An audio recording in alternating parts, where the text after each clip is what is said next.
All right, well, it seems we have a very full agenda and a lot of information to get through today. So we're going to go ahead and get started. Welcome everyone to Essential Strategies to Fund Assistive Technology for Education. My name is Christina Perkins and I am a SWAC coordinator with the Center for Inclusive Design and Engineering. Sorry. Another cup of coffee. I'm just coming off of vacation.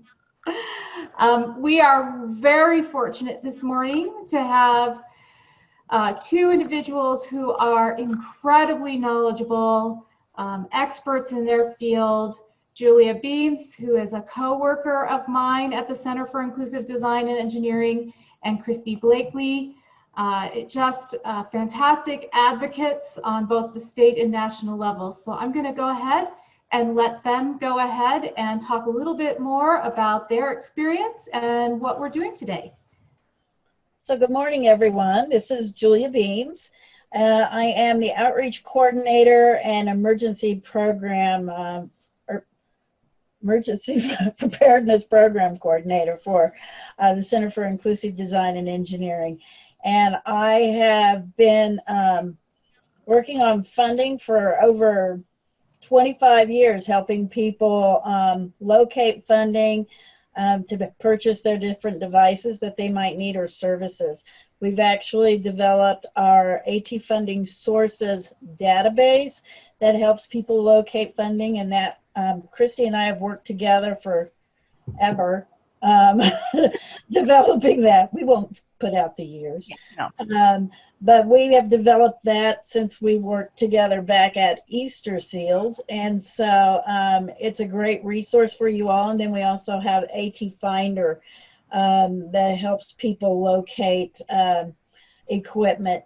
So we'll talk about those later. But please, if you have questions throughout the day, type them into the chat room and we'll try to address them. And then again, if you have any burning questions you want answered today, let us know so we can make sure we get those addressed. So Christy, I'll let you go ahead. Hi, I'm Christy Blakely, and my background is in special education. I had a master's before I had our first daughter, and our first daughter is Lauren, and you'll hear me maybe say things about her and some of my experiences, but she uses a communication device and is in a wheelchair. She is has cerebral palsy, and so she was my jettison into advocacy as well as funding technology and helping folks. And so I am the executive director of Family Voices Colorado.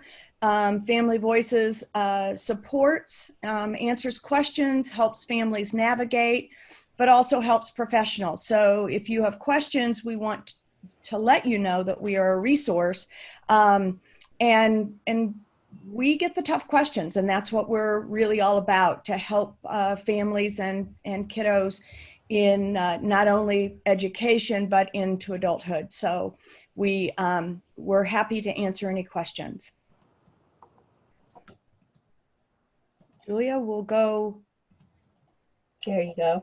There we go. Okay, so today what we're going to do is we are going to talk about insurance, both private and public. We're going to give you a framework of the funding around education, how that plays in, as well as employment services after age 18 to 21 and then beyond. We're going to give you other funders that you may not know about, and systems that you can go to for funding resources. We're going to discuss the evaluation process, the language to use when you're applying for things, the documentation, the steps to take after age 18, because those may be questions that you get. I'm very sorry. I thought I turned my phone off. Where did you guys go? That was not a good thing. I'm turning myself off. So we're also going to talk about what steps to take after 18. People may be asking you that.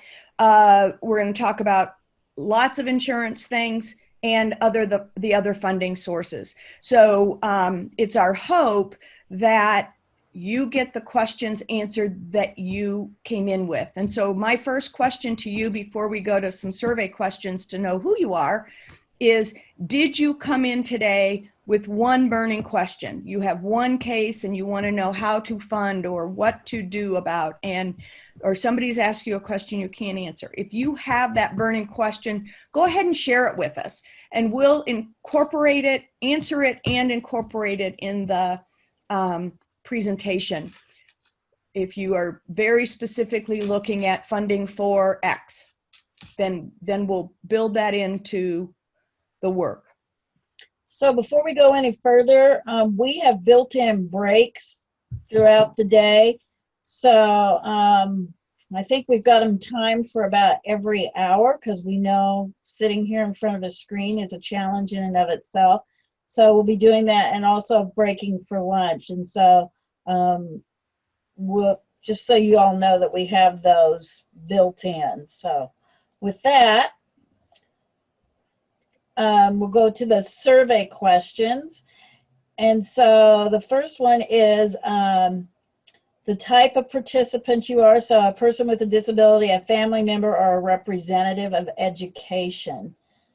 If you can type in the letters A, B, or C into the chat so we can kind of get a feel for who we have.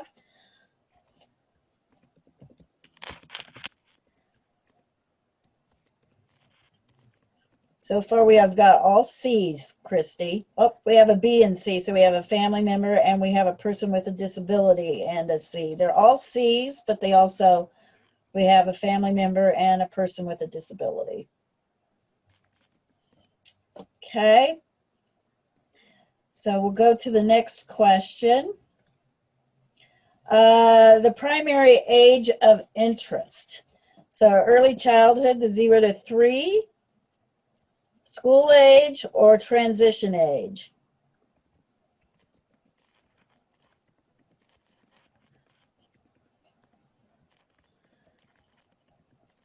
We have several who are all 3, a couple that are just the B's. We have B's and C's.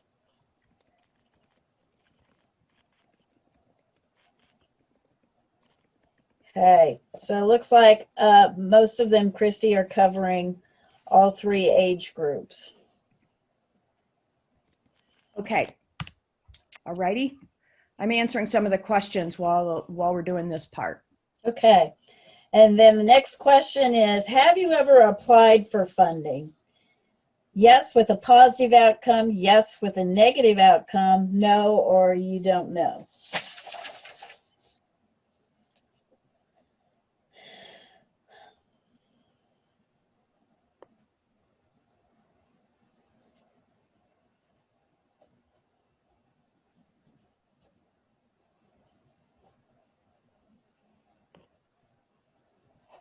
Arnus, woohoo! She's gotten funding. Yes, we've got a couple who have had both positive and negative, but we've also have a lot of people who've never applied for funding as well. Okay, all right. We're going to handle all of that. This is a day, so we're going to handle it. Yes, so for those of you who had the answer no, have you ever appealed your denial? A, yes, B, no, or C, don't know.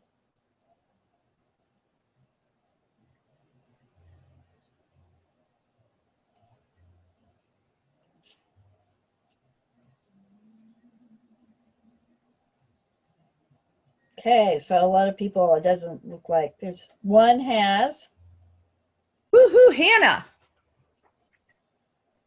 We're cheering her on. Yes.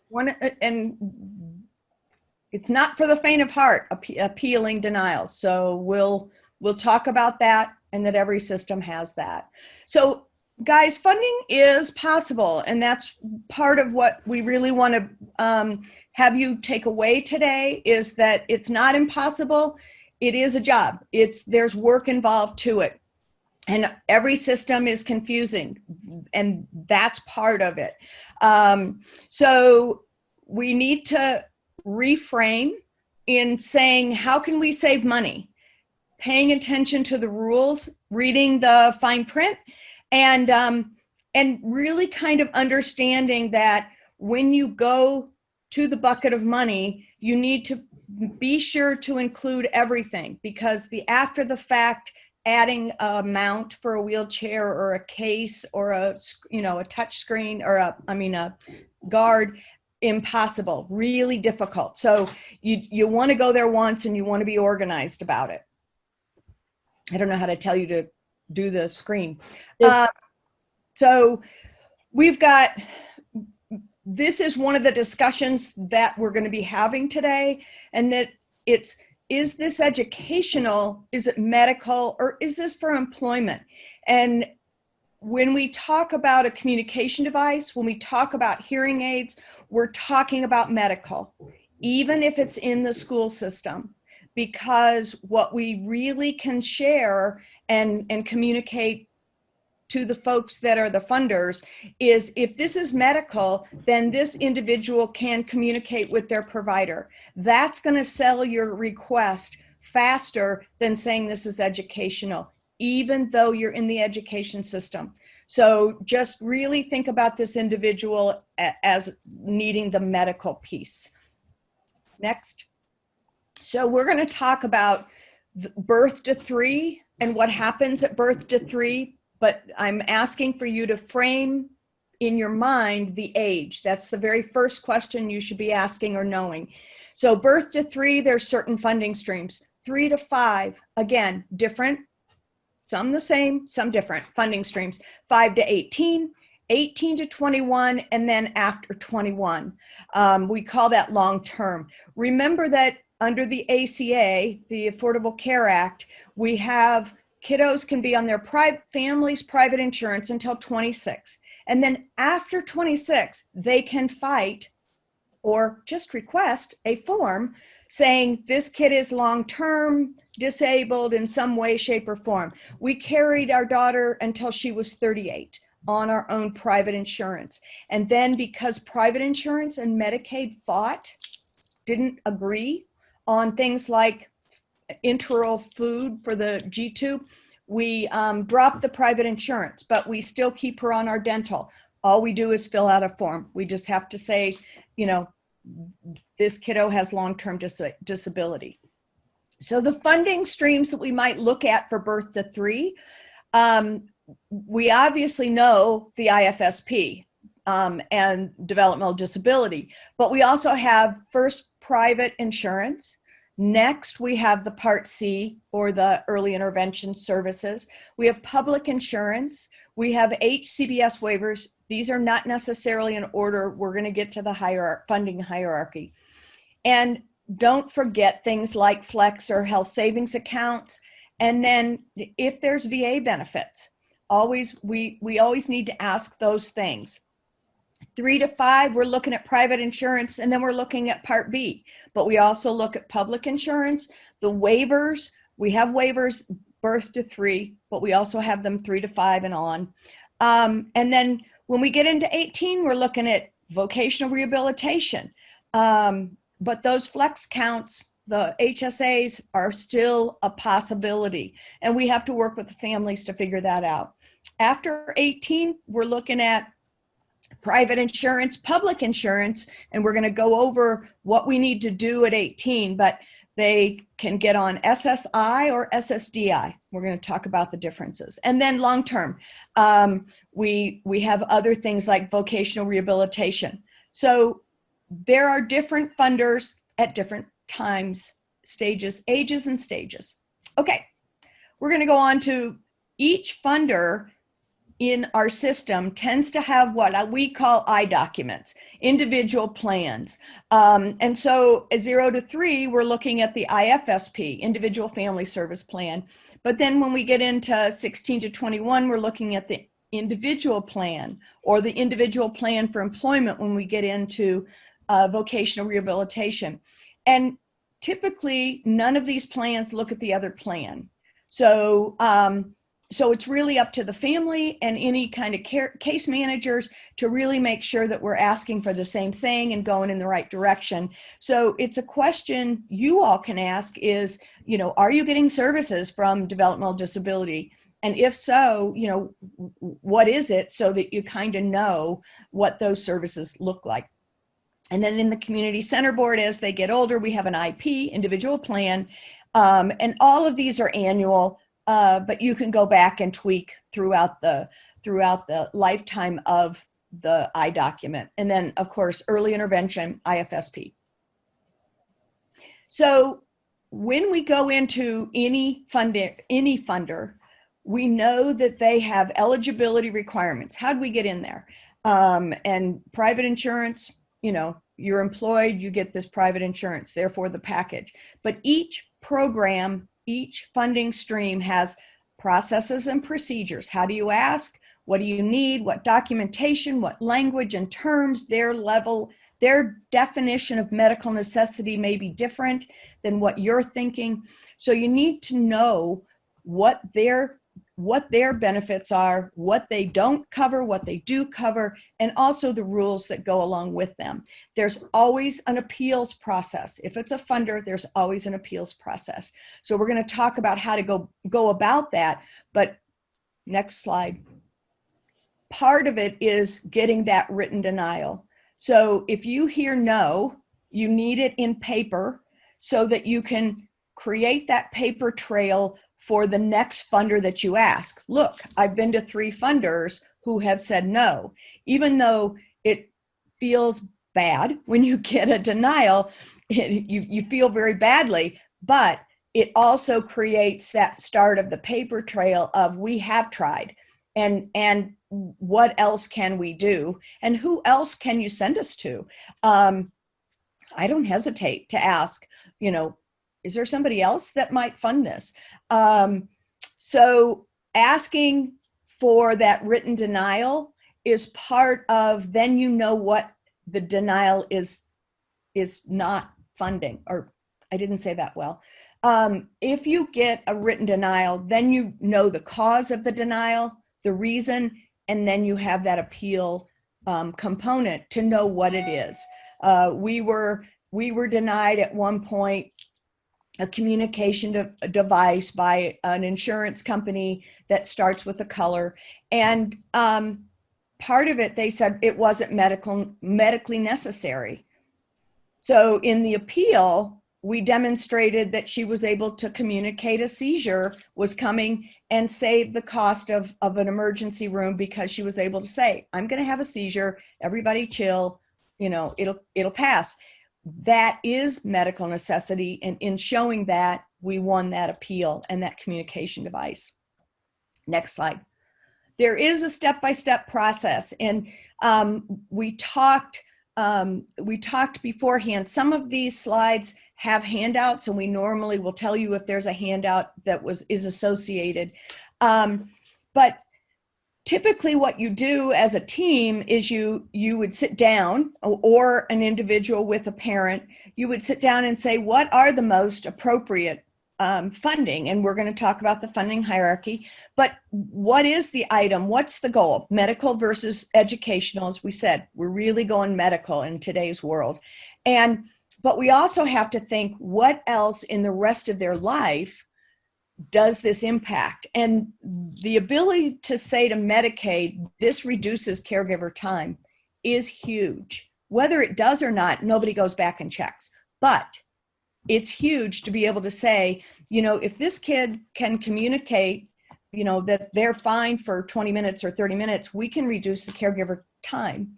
Or if they can communicate to us, they're going to have a seizure. Or if hearing keeps them from walking in front of a fire truck, we can show cost savings and safety as a component, we win. So that's kind of the process we're thinking. All right, and that was a bad example with the fire truck, but you get what I'm talking about. Know the funder's process for language and requirements, and that is, what will they accept and what do they want? Just like writing a grant, they'll tell you what font, what size font, and what the margin should be. Funders are similar.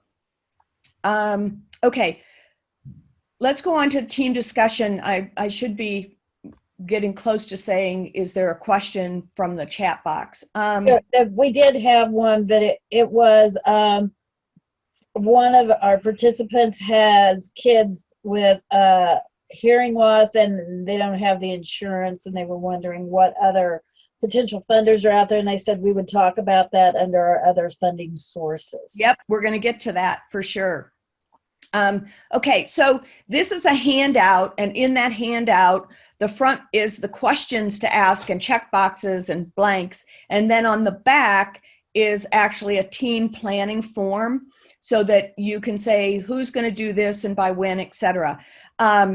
So we're talking again, what's the age of the individual? What funding streams do they have available? Do they have insurance? If not, do they have public insurance if they don't have private? And if they don't have private or public and they're low income, then is there a possibility of going ahead and applying for public insurance? And if not, due to legal status, etc., then we're talking about other funding streams, and there are other funding streams available for that.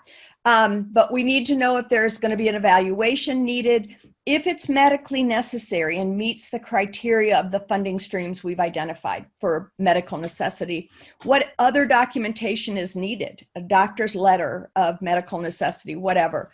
But to really have your plan in place is part of the success in getting the funding started. So refer to that plan, that template, and it's in Word. Make changes for you.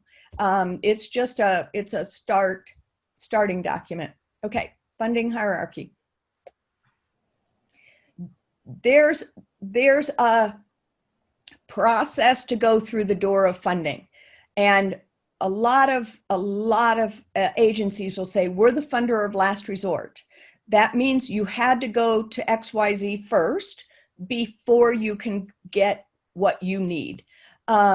So the family cost participation is one of the things. If you can show that the family has chucked in $100, $20, or they're going to be part of the training process, etc. Whatever it is, either their time or their money, you can say the family's very invested in this.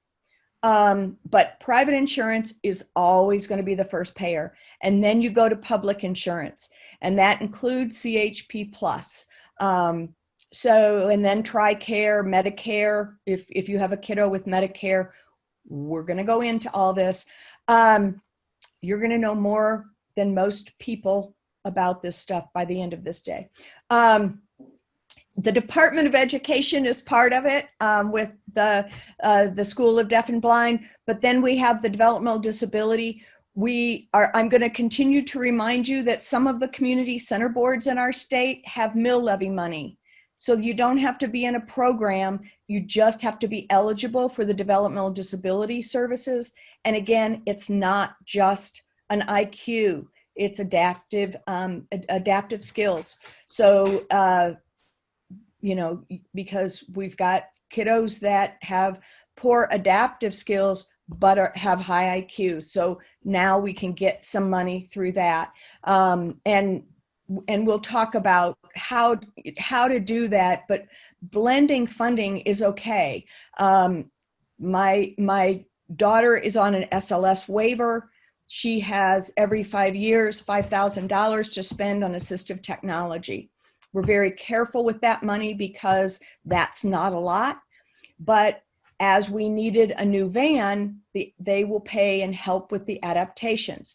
We spent $5,000 on the adaptations for her van this year. At the same time, we asked for mill levy money, and they matched the $5,000. So we ended up with getting $10,000 out of the developmental disability system. So this is part of one of the places I'm going to say go and ask and see. If you don't know if your community center board has mill levy money, we need to ask. It's public record. And then vocational rehabilitation at the very, very top. Okay.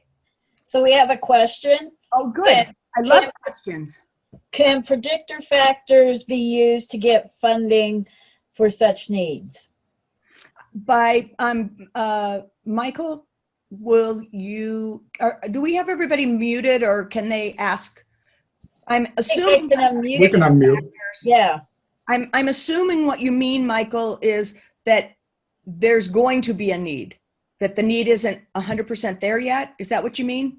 That's correct. My question is for students that need such AT devices, can a predictor factor be utilized to request a type of technology that they would need? So it isn't seen now, but we know based on prediction factors that this particular student is going to head into the need of needing such thing as like a Dynabox or communication board. Right. Can a predictor factor be used to get funding now so that we can develop the student into using such AT devices? Yes, and I would use language and strategies such as I can't say the word, but trajectory of this student's education indicates the communication level is already below where it should be, and we feel this device would improve the communication and the long-term outcomes.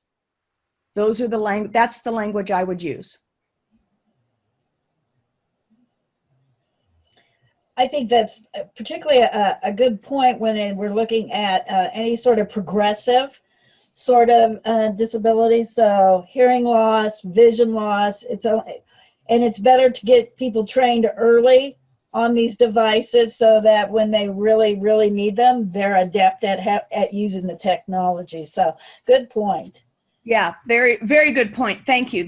Questions are just the most amazing thing because they bring up things we haven't thought of in preparing. So thank you, Michael. Okay, next slide. So again, and this is one of those things I really want you all to walk away with, is thinking safety, thinking cost savings, thinking like a funder. Why would I give you that? And when I'm thinking about a funder, I'm thinking of a person in a cubicle that has no clue about a device or what it does, and that it doesn't cook dinner, and that it costs a lot, but that, you know, and we say it lasts 5 to 10 years, whatever, but we are really talking about somebody that doesn't understand this stuff. I want to be very, very clear with them. And we're talking about really paying attention to that language, just like we talked with Michael. How do we communicate that this is what we're going to see, and therefore getting the device sooner than later is going to help the long-term outcome for this kiddo? And then I always say have a backup plan. So when we're, you know, looking at the van for Lauren, and it's a very costly endeavor, I really was planning how, you know, the different components of funding that we were going to do.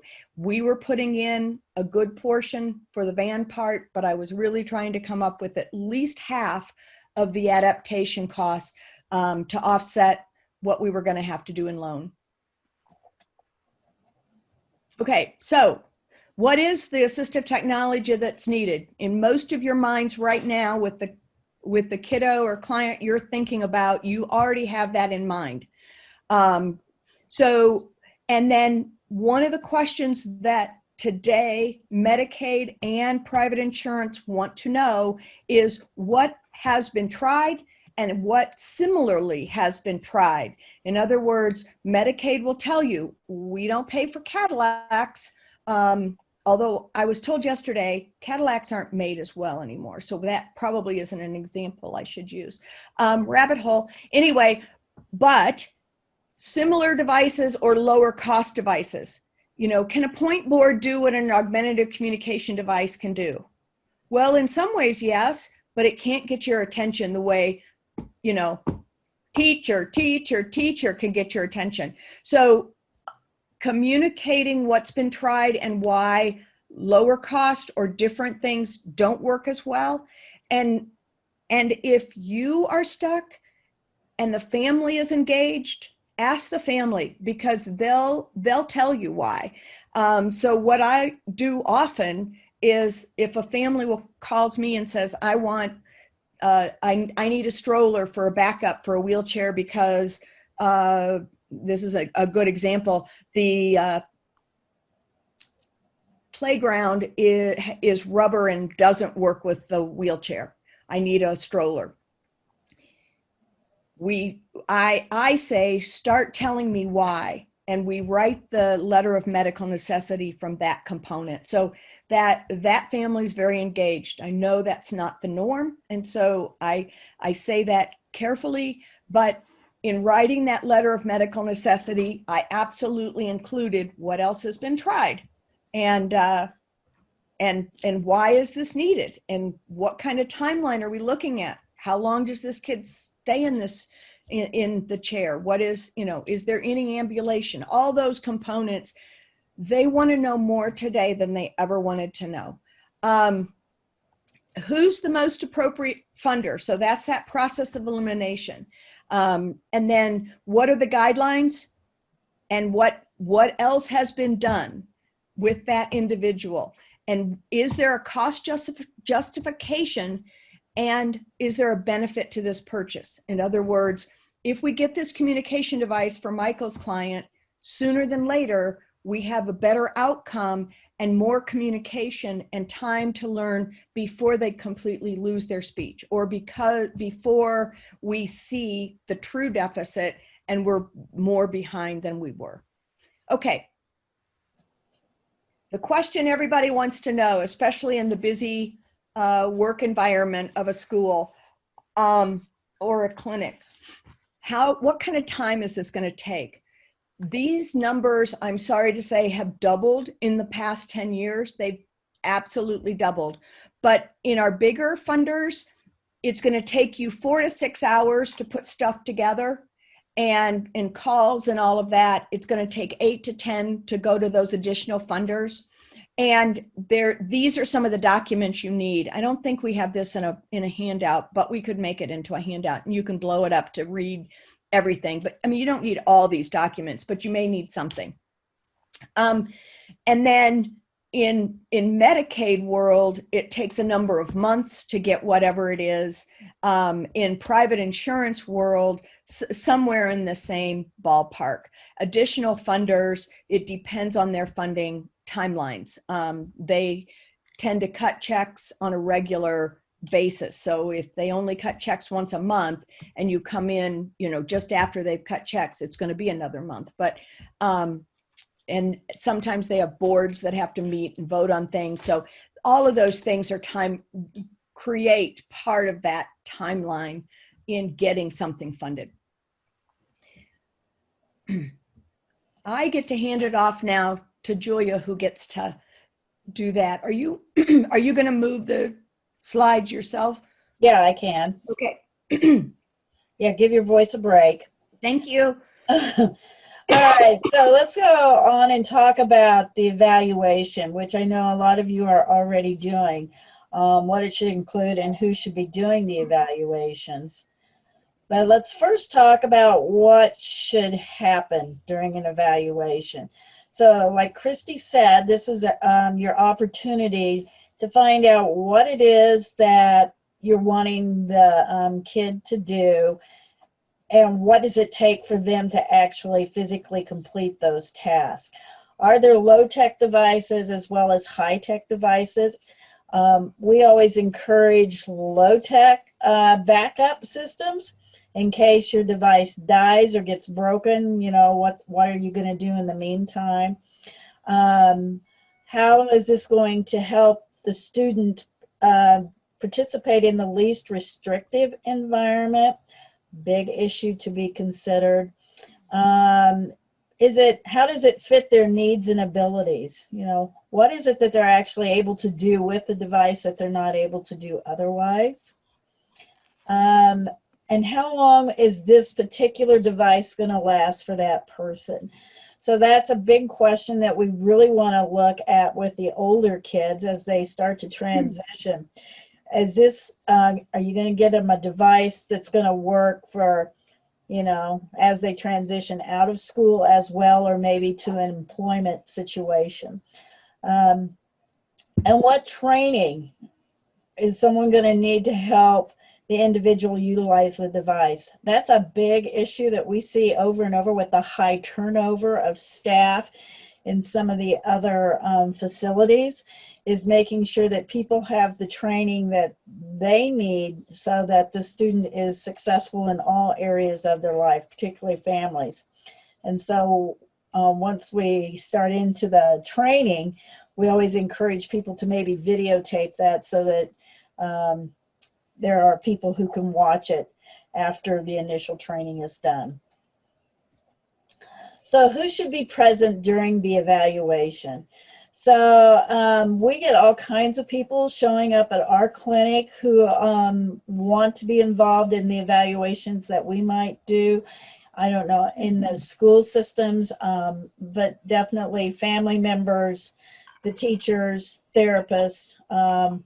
If it's an extensive type of device, you want to have the engineers in there to maybe help you. I don't think we've had any of our third-party payers show up, but we do have a lot of vendors who help participate in some of the evaluations. So lots of people can be present, but who's essential? So again, you want to make sure that the people who are there are people who know the student. So you might want the teacher, you might want their therapist.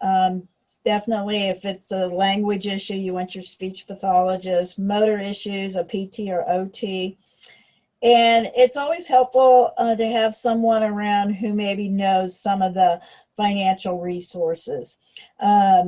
So because the schools do have the obligation to provide that, it might be nice to have somebody there who can answer some of those questions. So Christy is busy typing, talking about including pictures in your application. So that's huge. I mean, again, we've had people back in the day when the macaw communication devices were there, people thought it was a bird and didn't realize that it was a device. So pictures are great. What should you consider when evaluating the device? Again, you want to make sure that it's helping the student, so you know the specific activity that you're wanting them to be able to complete. And so that's a big part of what you want. The simplicity of the design, the ergonomics. There are a lot of devices that are out there that actually may look like they do a great job, but they might be causing more physical harm than providing a good service to the student. Safety is always a big issue. We don't want any secondary injuries occurring. We talk about the aesthetics and the normalization. A lot of kids don't like to be different, and that's where the smartphones have all, and the iPads and everything have made a big difference, because they allow the student to fit in more with everybody else. It's not something new or different. You also want to look at the cost effectiveness. Like Christy has said, you know, whatever we can do that will maybe produce a cost savings, whether it's, oh, we can prevent them from having further surgery, or if we can train them now, they'll be more adept and they'll be able to be more successful.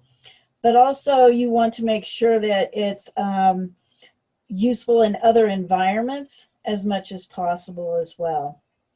The personal acceptance is a big issue, but also the family's acceptance is another issue. We have a lot of kids who could use a device, but sometimes the family does not see the value in it.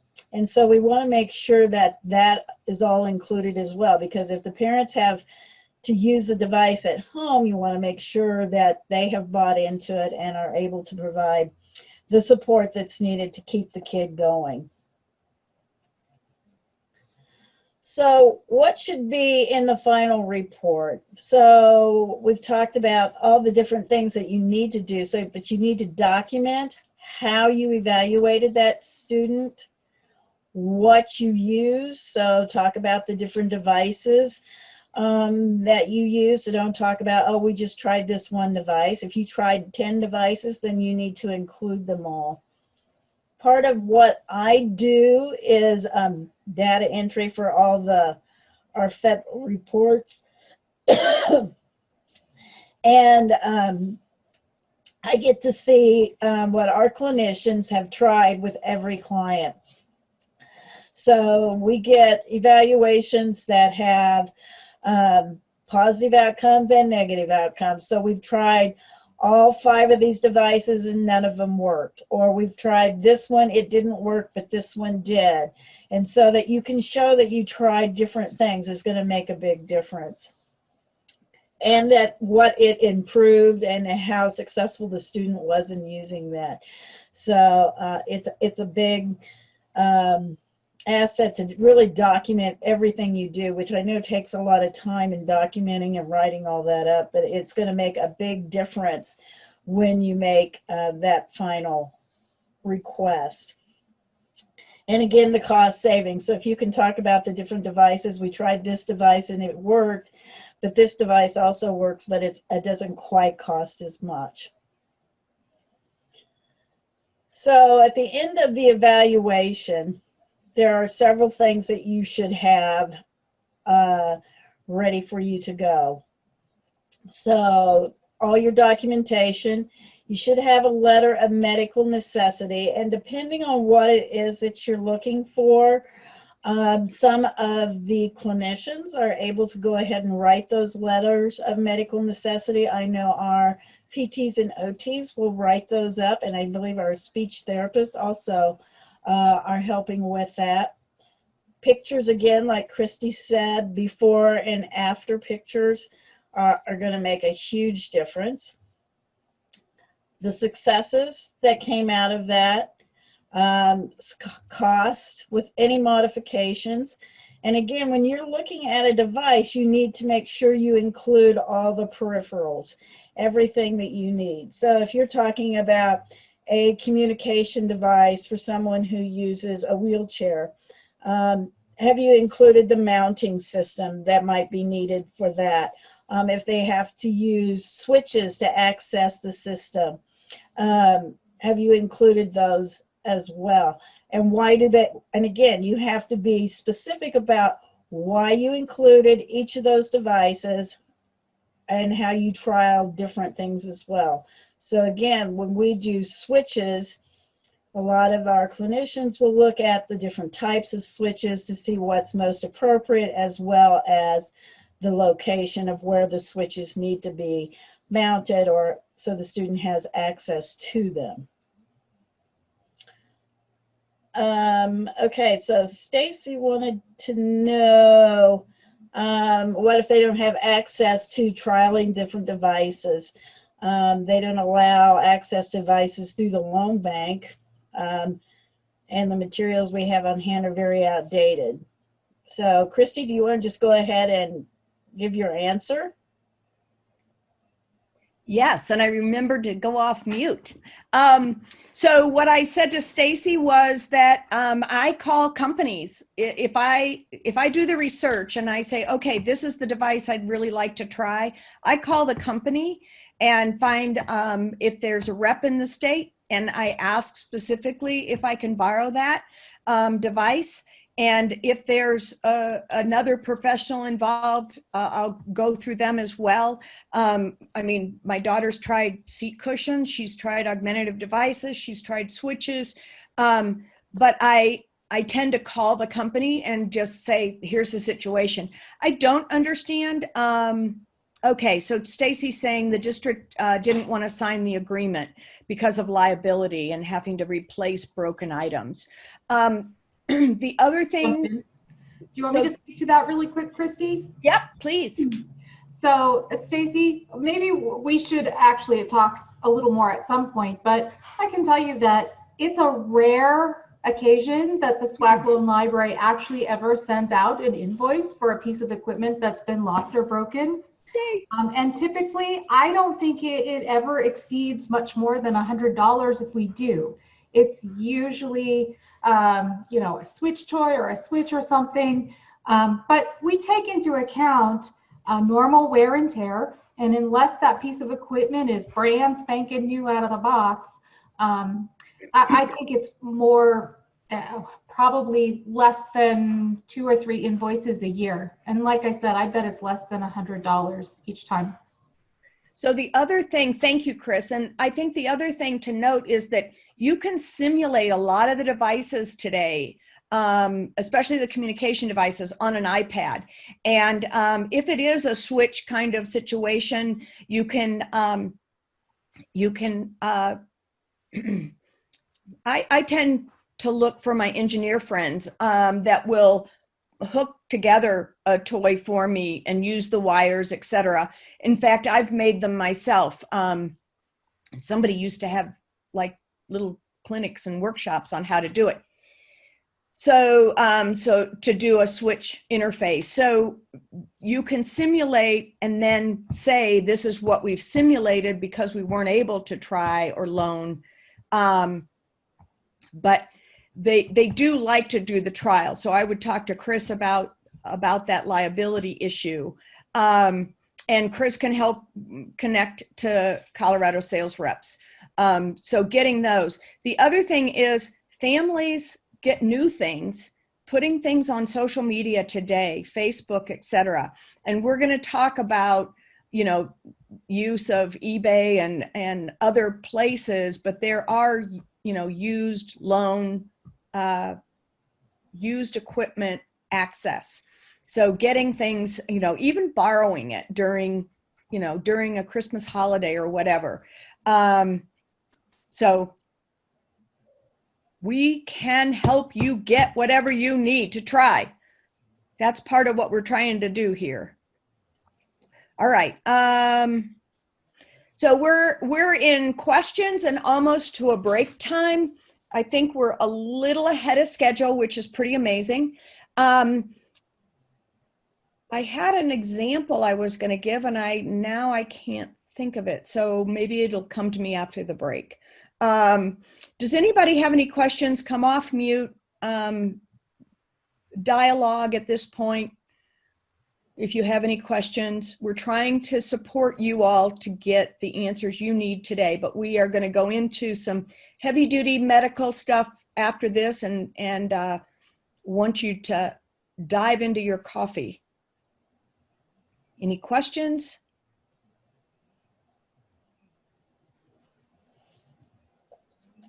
You've all left for the day. They're very quiet. Yeah. This is good. No questions means we're doing our job. Yep, hopefully. We did have one big question. I'm looking, and I said I would work with Muriel. Muriel asked, she has 6 students between age 16 and 20 who have profound hearing loss and no amplification and have been deprived language until their mid-late teen years. These kids are capable of working but have no ability to functionally communicate to the workforce without use of picture-based communication systems. So what I'm going to tell you is the very first thing that comes to mind for some of them is going to be DVR, Division for Voc Rehab. For some of them, it's going to be some other options, but getting them to work is going to be one of our focuses in the funding, but we absolutely are going to work on this today, Muriel, to give you some answers and some direction of what to do and how to help these kids. So not to worry.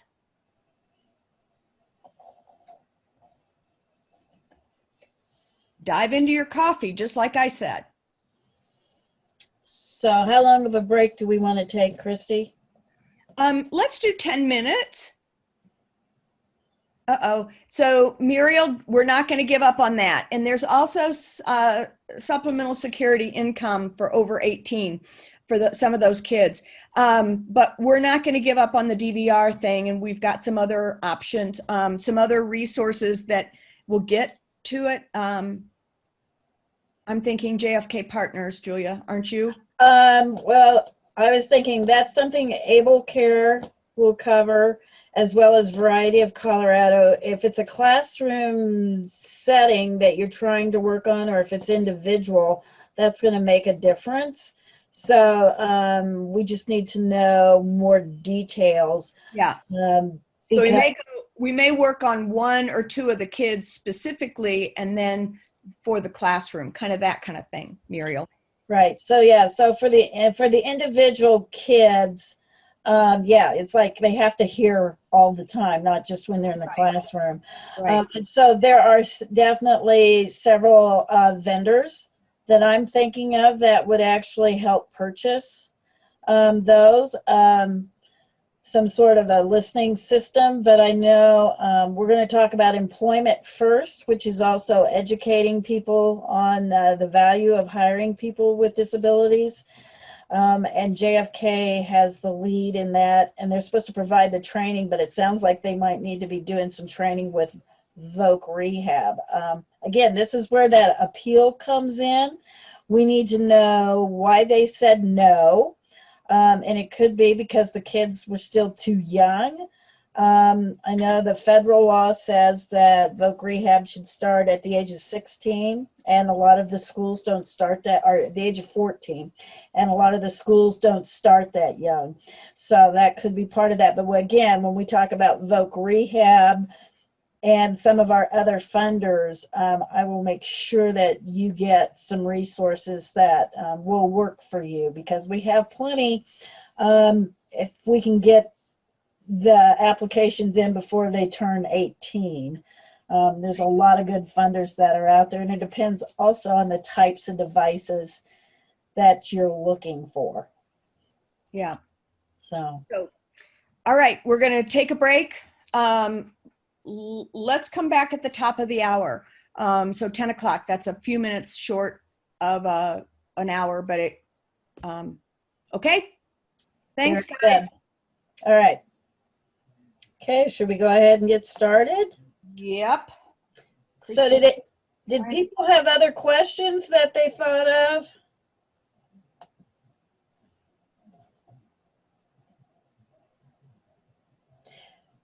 And Muriel, we will talk about undocumented individuals, so we'll get to that. All right, so now we have our next set of questions. Do you know how to access your own personal health insurance policy? A, yes. B, no. C, don't have insurance. So go ahead and type your answers in the chat so we know kind of what we're looking at. If you're back. Hopefully you got coffee and had a little protein, didn't get into the Halloween candy quite yet.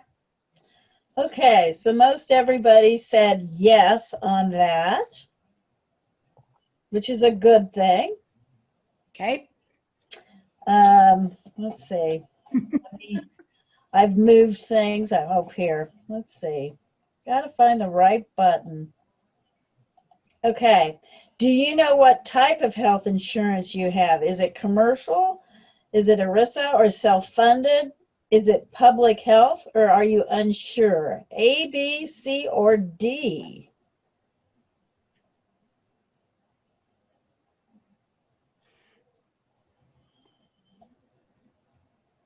Great. Okay, good. Okay. This helps us. We appreciate your answers. Exactly. Have you ever personally experienced a coding error which caused a denial in your health insurance? A, yes. B, no. Or C, don't know.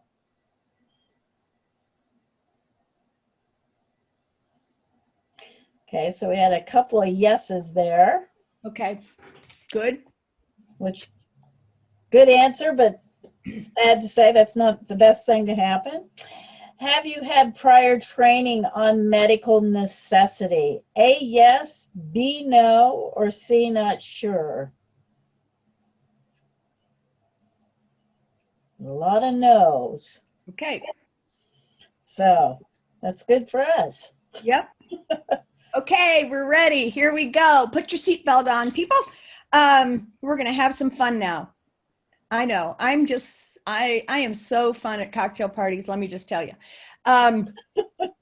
because this is stuff that floats my boat. Okay, so we are going to talk both about private insurance first, and then public insurance. And in private insurance, you have different types of private insurance. You have HMO, health maintenance plans, where it's capitated. We have PPOs, preferred provider organizations, where there's networks. And one of the terms I'm going to use is adequacy of network. Oftentimes our specialists and technology and stuff like that, there's not adequacy of network. And then ERISA. So ERISA came to us in '74, and it was the Employee Retirement Income Securities Act. It did some really good things, and it did some really bad things. So we're going to talk about that, because it is possible you have ERISA plans and don't know it, or it's important to know for your kiddos. So in public insurance, we have Medicaid.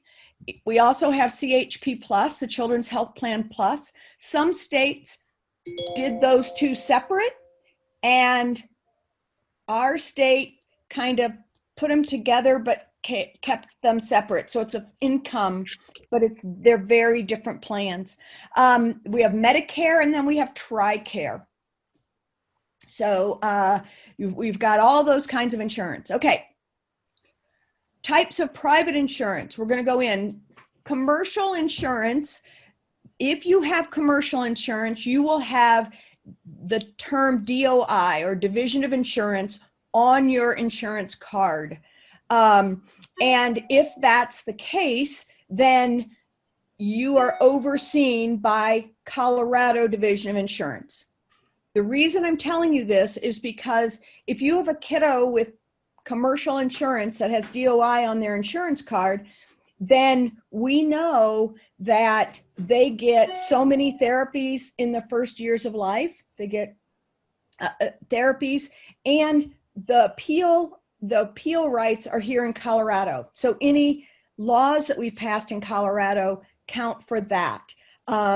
People with hearing aids, kiddos receive hearing aids through private insurance in the state of Colorado because they passed a law.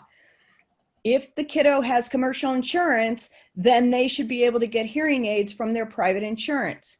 If they have self-funded or ERISA, then no, that state law doesn't count. They go under federal law. So the how you know that also is if you look in, and it used to be a booklet, so that's what I've got in the slide, but we know it's all online now. But if you don't know, you can go to your human services person. You also can look at the plan booklet, and in the appeals section, it'll say, go to the Colorado Division of Insurance, versus ERISA will say Department of Labor. Sorry, I keep using my hands. I should sit on them, but then it's uncomfortable. But it's really important because it impacts benefits, and state laws don't count in ERISA plans, and it impacts the appeal process because then you're at the Department of Labor. Very different. So, Christy, they want to know if there's additional, I believe, handouts. They use the term slides, but I think they want handouts that go along with all of this. We do have some, right? I believe we do. If we don't, we can always create one and send it to Chris. So yes. Yes, the answer is yes. I don't have a no answer today. That's good. Okie doke. In private insurance, we ask for the whole policy booklet, or online the policy. Oftentimes when I ask, I end up getting just a pamphlet. It's like, no, I don't want just what my out-of-pocket is. I really want everything, because the exemption area, what's not covered, tells me more about a policy than the actual area. So the terms and definitions, that glossary is really important, because early on in my own daughter's life, we found that they were not counting, I think, cerebral palsy as a neurological impairment. And yet they covered speech if it was a neurological impairment, and they were denying us regularly. And so it really has to get into, you really have to get into the weeds. But I always encourage families to ask for a special needs case manager. They're not gonna do a whole lot for you other than they know the inside scoop, and they will help you navigate that inside scoop, which is really important. And understanding that your provider can be your ally in what to write, as far as that goes, as far as, if it's a doctor, et cetera. I often write the letter of medical necessity and have for other families, and have their doctor sign it.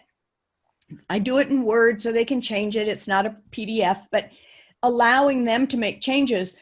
But I often know better what the insurance company is going to ask and wants to know.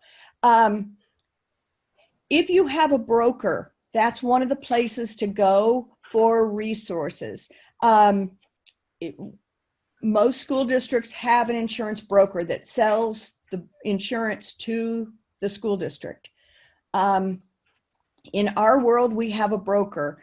Before we got the law of balance billing and no surprise billing, which a group called CCHI brought to us, Colorado Consumer Health Initiatives, I got a bill for an emergency room visit where it said I was just observed and I wasn't admitted. And I had been, in fact, admitted. And so I got this huge bill as a surprise. And I sent it to my broker and said, I refuse to pay this. This is not okay. I was admitted, and this was a coding error. And they corrected it, and I didn't have to pay. So knowing your broker really counts. When I've had problems with Lauren, I've just gone to the broker, because if they know that I'm going to be squeaky, they're going to sell us the better product next time. So a couple ways to go about it. Okay, next slide. Actually, we had a question, so we have to go back a little bit. Amber wanted to know what types of plans are self-funded. She wants to know the difference between commercial and self-funded policies.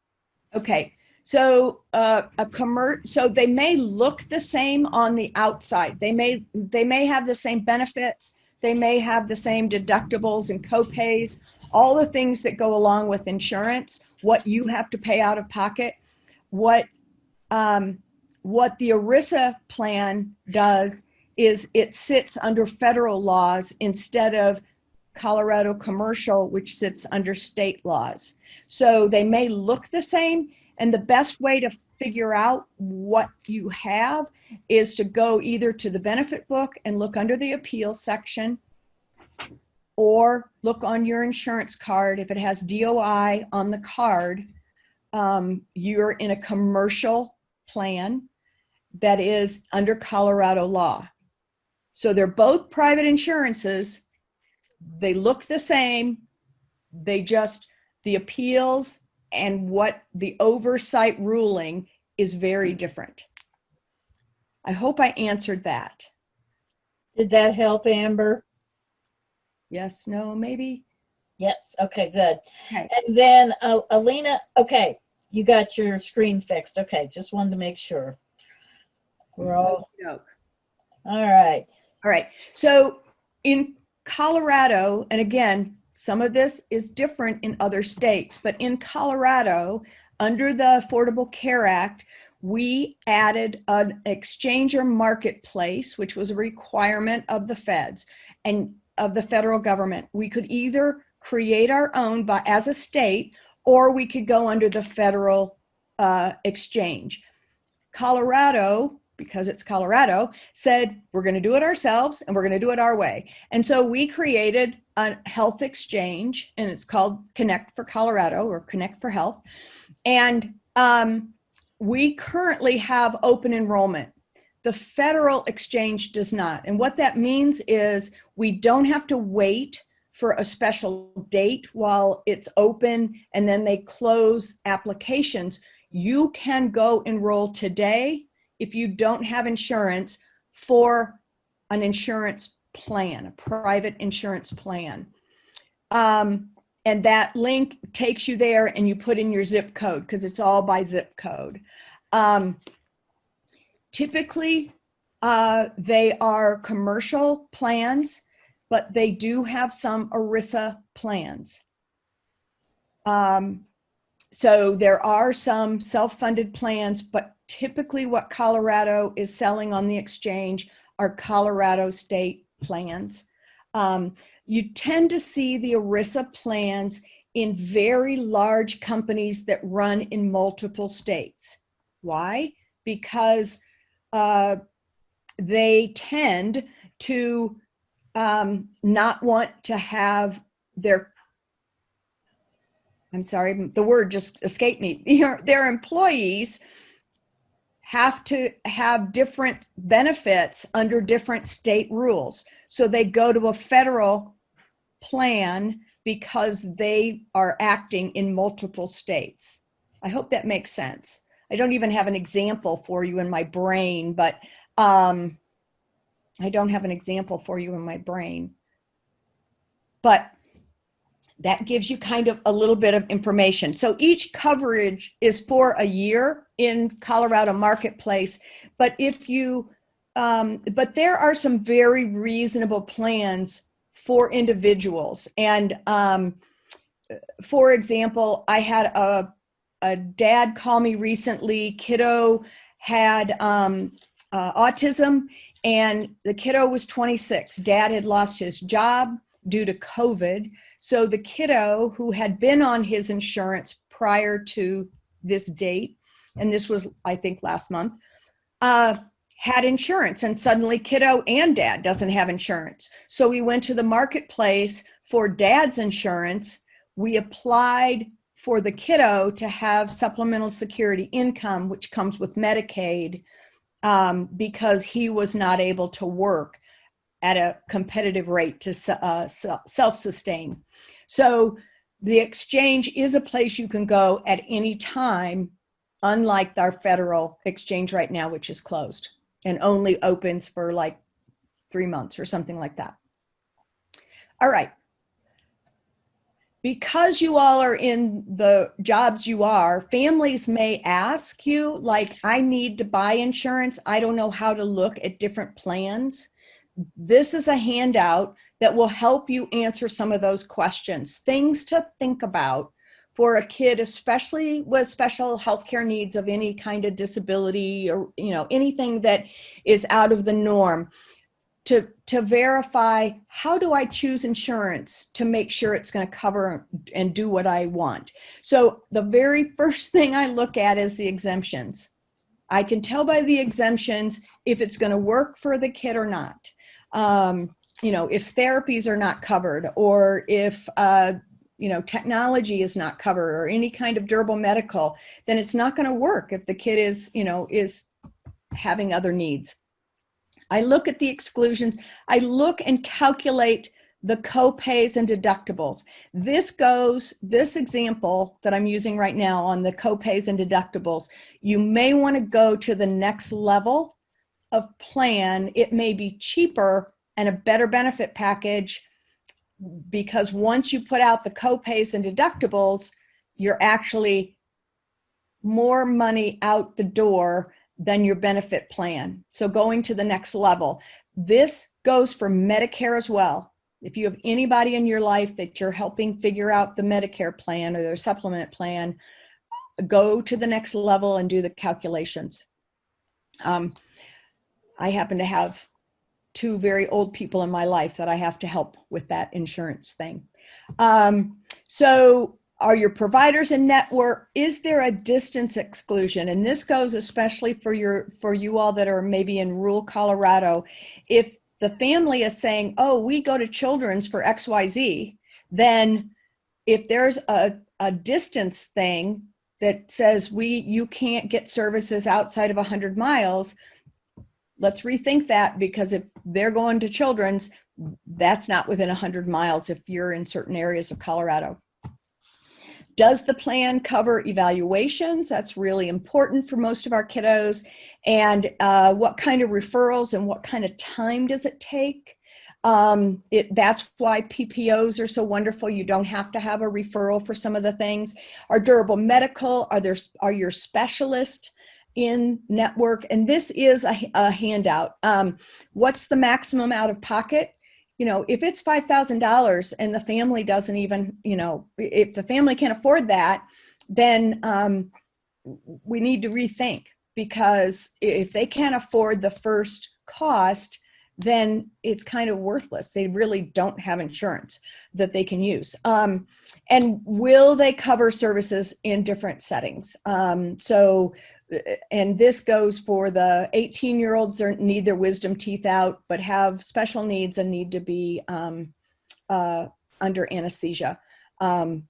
So we actually had to go to a cosmetic office, like they did cosmetic surgery, like facelifts and stuff like that, for Lauren's teeth to be extracted, because we couldn't find anybody that would put her in and put her under. Anyway, it was just one of those crazy things, because they looked at me and said, "We don't take Medicaid." And I said, "That's okay. We know that." And we're not here for a facelift.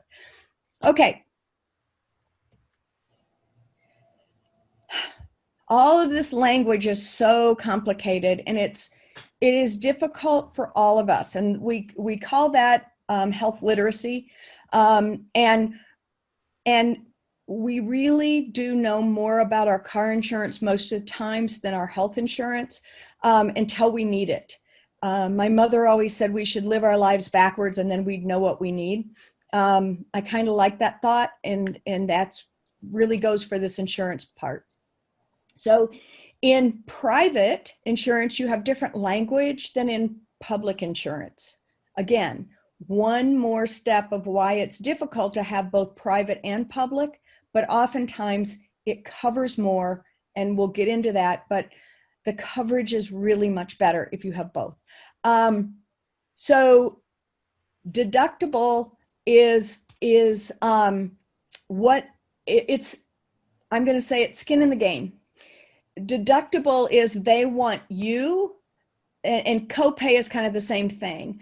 They want you to put in some before they put in some. And so deductible is, we want you to spend this much before we will go to this. And so you'll see deductible plans are, you know, until you put in $5,000 or $1,000, we're not going to pay any more than 80%, and the 80-20 or the 60-40, those splits really add up. And so for families, we have to help figure that out often. But private insurance will also have referrals. They'll have lifetime caps oftentimes in today's world. They will have definitions of medical necessity, and perhaps not just one, but multiple ones. We'll see that in Medicaid as well, multiple definitions of medical necessity. Open enrollment, that means the door is open. So we would say Colorado, the health exchange, the marketplace in Colorado has open enrollment all the time, where private insurance tends to have open enrollment only at the anniversary of when you got it, kind of on your birth date of when you got it, or for the first month or so after you are newly employed. You can opt in, and then the door shuts, and you can't go and you can't do anything until the anniversary of your employment again. Pre-existing condition, that could be anything from anxiety to a broken leg to anything, and it's in their court, but their definition of pre-existing condition can be pretty big, and it's in their court to decide what that is and when they won't accept it. Prior authorization is the request to fund it risk and benefit. The benefit is the benefit plan, the whole what is covered, and risk is are you doing risky behavior, or are they going to take risk in order to fund it? In public language, we have copay, but under here's letters, EPSDT. It's a magic word, and I'm going to go into it. But early periodic screening, diagnosis, and treatment exempts kiddos under 21 for copays. They do have multiple definitions of medical necessity. There's open enrollment. In public right now, we have open enrollment. Eligibility is whether you fit into the door that they've created, and that could be eligibility financially or eligibility with disability. PAR is not a golf score. It is a prior authorization request, and they call assistive technology durable medical equipment. It falls under durable medical equipment in Medicaid and public insurance. The benefit plan is called Volume 8, in case you're interested. I do have some of that on another slide. And they talk about habilitative and rehabilitative, whether it's fixable, whether you ever had the skill and you're getting it back, or whether you're gaining the skill. And that has become kind of important in Medicaid world. Amount, duration, and scope. How long are you going to need it? Public insurance is always looking for you to get better. And lifetime is the length of time. That tends to be what we want to put on any letters of medical necessity, that the kiddo is going to use it for their lifetime, that this, whatever it is not going to go away. An ombudsman, that is your advocate person that's paid to be an advocate person, and we have some of those slides. Okay. Coding and billing. If your eyes are rolling into the top of your head, tell me. I can slow down. But these are really full slides and lots of information. Coding and billing is super, super important. My example of the emergency room, I've also had a kiddo at age 2 that they had they basically had the code for a Barca lounger. Instead of a wheelchair. And so they kept saying, well, this kid doesn't need that at 2. And I was like, what kid wants a Barca lounger at 2? What kid wants a wheelchair at 2? But that wasn't their worry. So coding is really important as to whether you get the denial or approval, etc. And insurance pays for medically necessary services. So you have to understand what their medically necessary means.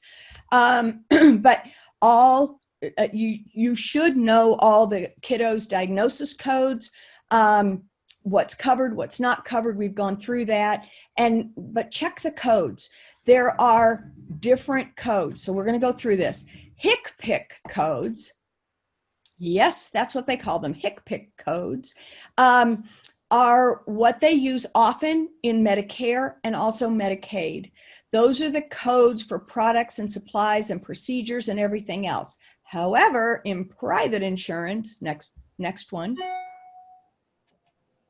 we also, in both private and public, we have ICD-10 codes. Used to be ICD-9, before that 8. You can kind of figure out where they're going now.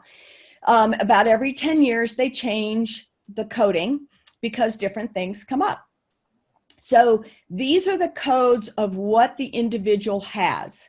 So you yourself have ICD-10 codes for different diagnoses over your lifetime. And you can look the codes up, but kiddos have those, and that's really important. If it doesn't say, if you ask for a speech language generating device and you don't put an ICD-10 code that relates to not having language skills, it'll be an automatic denial because those two things have to go together. So you need to look those codes up or ask the provider, the doctor, the parent to ask the doctor, whatever, to get those codes. You all know that stuff, but these are the symptoms and the abnormal findings.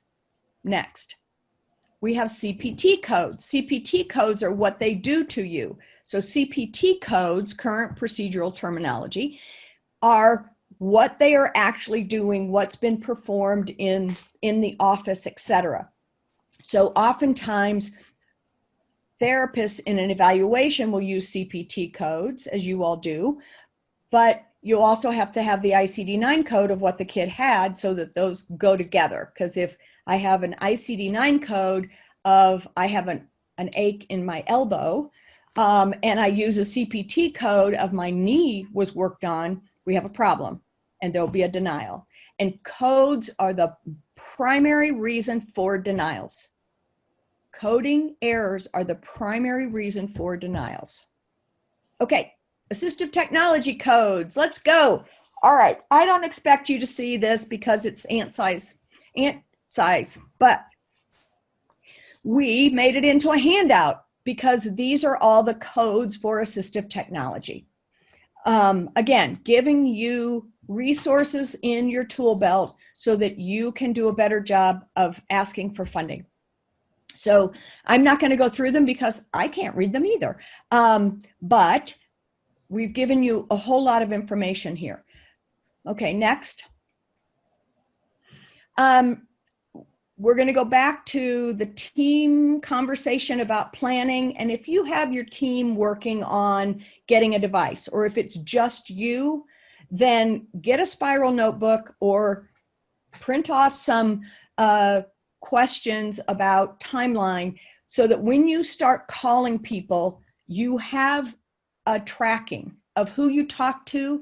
So, for example, I was handling a case where a mom had a kiddo whose name was misspelled at the beginning of when they, I guess, got into Medicaid. And for the last 6 years, she's fought to get the name changed. 2 letters were transposed. She's been working 6 years to do this, to get this fixed. In talking to her, I said, do you know who you've talked to and their extension or their phone number? Expecting a no. And I got yes. And she gave me 8 names and phone numbers and extensions that she had talked to just in the last month to get this fixed. And she's been working on this for 6 years, and it keeps getting flipped back, even though it gets corrected. But it has to do with not being able to get meds. So I escalated that yesterday to the head of Medicaid because I just feel like after 6 years, this mother's done. But I give you that story because this is why it's important to keep track of who did you talk to? What day was it? Have everything. If you're calling on behalf of a kiddo that you're working for to get something, know all of this information. I often, because they won't talk to me, will do a 3-way call with the insurance company, and I'll say I'm an advocate, etc. But then I let the family answer some of the other questions so that I don't have to have all their personal information. Sometimes it feels like we're getting into their underwear drawer, and it's very uncomfortable. But at the same time, in order to get some of the services, they are the consumer of those services in insurance world. And so you have to have them involved. But you all need to also keep track of who are you talking to and what did they say? Because oftentimes if you call back and get a different answer, you can say, but I talked to Betty yesterday and she said, she's at extension da-da-da-da-da-da-da, because I always check. I'm sure Betty isn't her name. And I always say, the weather here is beautiful. What's the weather there? It works really well when it's wintertime here and it's snowing. And I say, it's snowing here. And they say, oh, it's 90 degrees. I know they're not here. So I know that I've called a distance. I always ask for a number, callback number. And I always ask them if they say, no, that's not covered. Can I have that in writing, and when can I expect that? And I ask a timeline. So following up is important, especially in Medicaid, because you'll find you ask for something, it's prior authorized, it goes through the system, and it goes into a pending category that the vendor gets. Not you, not the person who asked, the vendor gets this pending. And basically it's saying, we want more information. But if the vendor doesn't respond, it gets a denial. So you need to check in regularly with the vendor or whoever is ordering the device. Okay, appeals. Appeals, and we're almost to a question, I promise. Appeals in private insurance and self-funded are different. In commercial insurance, in commercial private insurance, you're going to go to Division of Insurance, and on the Division of Insurance website, they actually have, when your carrier, that means your insurance company, says no, and it's a nice little pamphlet of step-by-step instructions. Colorado's unique in their appeal process because there's additional levels, but there's a first level that goes within the company. They sit down, decide. There's a second level where they start to have to hire outside expertise.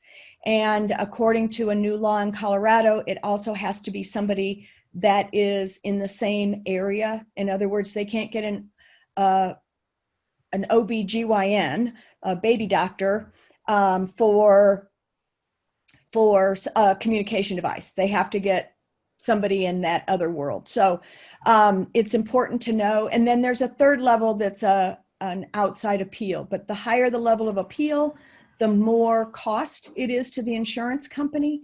And you can provide documents. In self-funded, it's in the Department of Labor. So you're looking at, isn't it Nebraska, Julia? I think it's Nebraska. I think so. Is it Nebraska? And our state laws don't apply. So I've never honestly won an ERISA plan appeal at the federal level, unfortunately, but I have talked providers, I have talked a hospital system actually out of going with an ERISA plan because I pointed out how many kiddos they had that had autism and wouldn't get services in their population. So that was kind of a win. Okay, next slide. We're at questions. And then we get a break, which is good because I've got hammering and sawing going on. That wasn't supposed to go on today. Okay, anybody have questions? Does everybody just toast? Please. Is anybody there? Yeah, please talk to me. I think they've all gone away. They're playing Candy Crush or whatever those games are.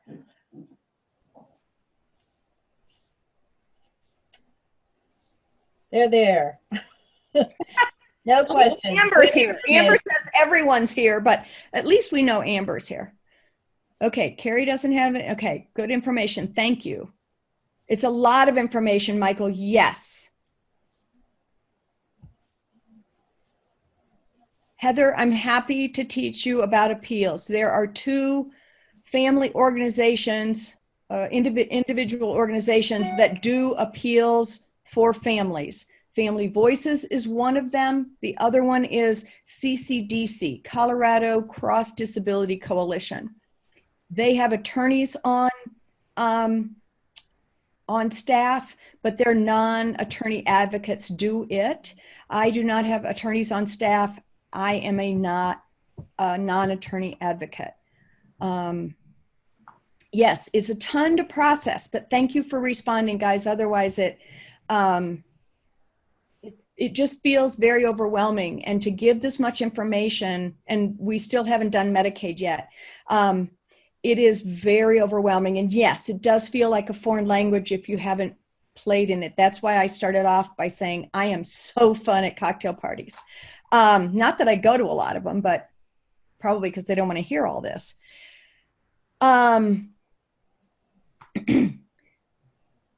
So, and advocating is so much work. That's why there's a Family Voices. That's why there are other organizations that do some of this advocacy. Use us. That's what we're out here for. Do you want to talk about Peak Parent Center? Oh, so Peak Parent Center, and we're going to give you that slide or that link, is one of the other organizations in education that does your advocacy and can help you figure some of this out based on law, et cetera.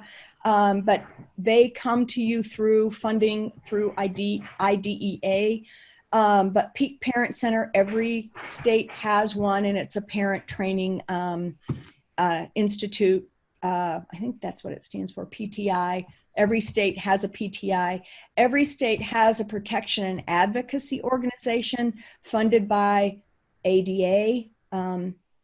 And that in our state is the Center on, Disability Law Colorado. Whoops.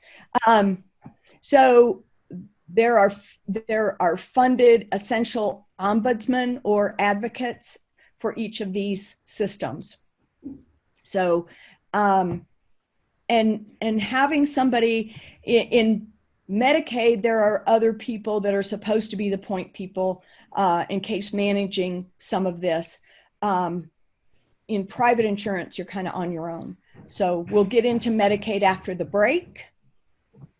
Everybody kind of do a little exercise or run around the house. Take the dog out, throw a tennis ball for a minute. I think that's what I'm going to do. How about we do, what do you think? I think 10 minutes is probably good. Okay, so at 10:50 we'll come back? Right. Okay, 10:50. We'll be back here. Yes, Amber, we've got all sorts of good information coming up. Woohoo, just wait. I'd throw candy at you if we were all in the same room. So sorry about that. Throw it at the screen. Yep. Yeah. Yes. I'll go get some. Then I'll eat it. Okay. Yeah. Right. Let's go ahead and get started. All right. Again. Here we go. Letters of medical necessity. Woohoo! Do you want to clarify the? Please. Yes. I said before the break that the center. The Disability Law Colorado is funded under the ADA. We are not positive that is funded under the ADA. We are positive that it is funded under IDEA and a number of other. They are our protection and advocacy entity in Colorado, and they do oversee a lot of things, including evictions and things like that. So LGBTQ, some of those other entities, but I'm not sure it's the ADA. So I apologize for that misspeak. Okay, we're going to start on letters of medical necessity, what they should include, what they shouldn't include. Again, this is a handout with little check boxes, and we have a little activity for you. Woo, this is so fun. This floats my boat. Can't help it, people. So it's really a checkbox to say, do I have everything in line? Do I have everything I need? And is this sending the message I want it to send? Letters of medical necessity can be pretty intensive. So in the example, in the activity, you'll see how I lay mine out. But you really are talking about the positive and negative impacts of not getting this or getting it. And we talked with Michael about that earlier, and why it's medically necessary according to their language of medical necessity, the relevant codes, as well as contact information in the plan about what it says. So if they say a device is, if they say a durable medical equipment device is something that can be used again and again on an ongoing basis, or lasts for more than 2 years or whatever, then I put that into my letter of medical necessity to say, this is what your plan says.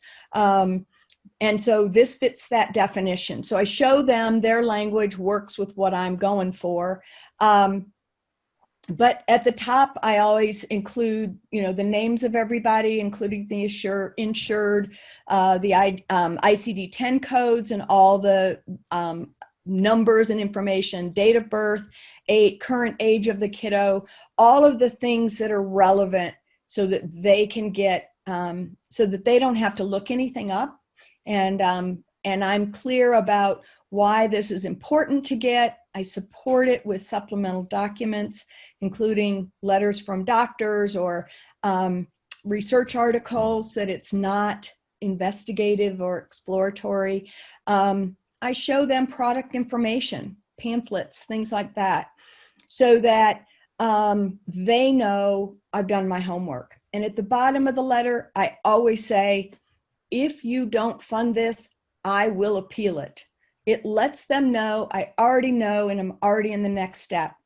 And whether I am planning to or not appeal, I still say that so that they know I've done my homework. So I always do that and include all the letters of denial that you received. And if that means you're saying the school district can't pay for this because it's not in the budget, then that's what you say. Okay, next step, letters of medical necessity. These are the terms to use and the terms to not use. There are certain terms, especially under Medicaid, that are red flags. And when I say caregiver convenience, this will help me as a caregiver provide for my, child or whatever.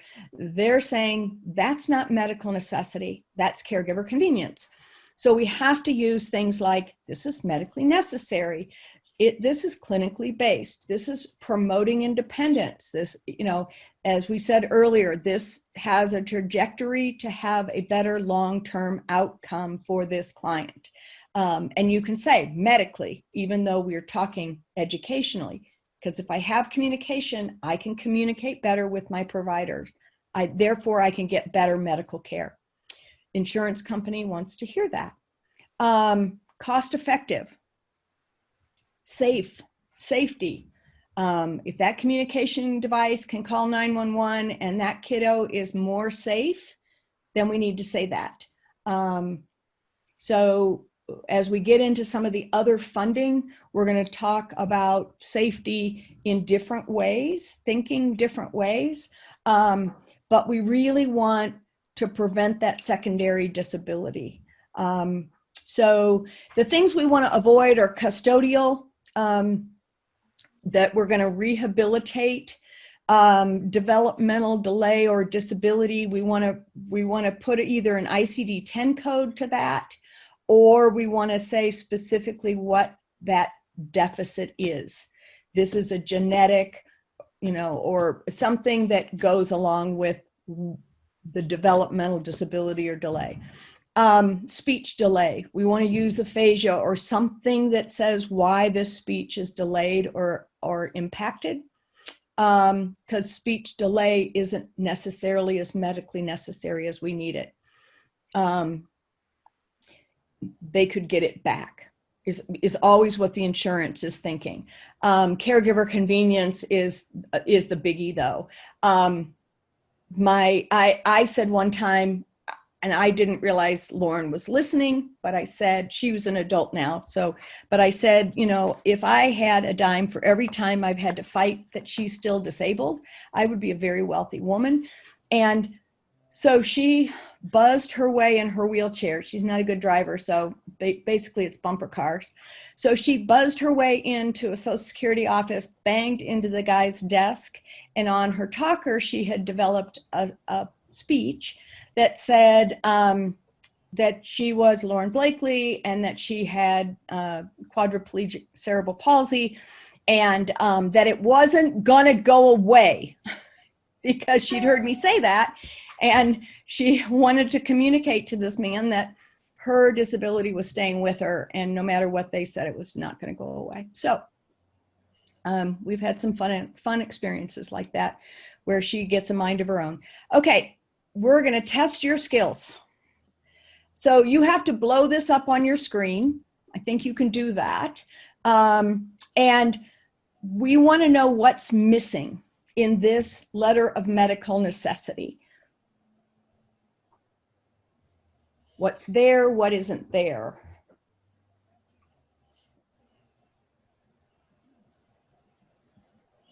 So Christy, I'm going to go ahead and read it. By all means. This letter is to communicate the medical need for a blank. My child blank has the medical diagnosis requiring this device service. I have researched other devices but feel this is the best device for my child. Other devices don't have the following features. So you're listing the name of the device, has the ability, allowing for multiple positions. Multiple positions are important as the name of the child must be repositioned often to reduce spasticity. The positions also allow this device to grow with my child, reducing the need for another device to be purchased in a few years. This device was recommended by a licensed therapist. See the attached letter. Without this device, my child will require additional therapies and costly surgeries in the future. I am sure you get letters asking for things every day. I am including a picture of my child using the device to assist you in understanding the importance of having this device. If this device is not approved, the child will cost more money, lose mobility, lose community access. I do plan to go through the appeal process if this device is not funded. Your company's definition of medical necessity is, I am communicating that this device for my child fits your definition for the above reason. Don't hesitate to call me if you need additional information related to this decision. I look forward to hearing from you. Sincerely. And then you have the name, the ID number, address, phone, email, and attachments are the doctor's, therapist, or professional letter, a picture of the child using the device, and marketing materials about the device. So we have some very advanced people. I phoned Susan, immediately said you need diagnosis. And then our nurse said, needs what the medical diagnosis is. And then Krista followed up with, you should list the trials, not just research. All are absolutely 100% correct. So you guys win. Woohoo! I'd throw candy at you, but I can't.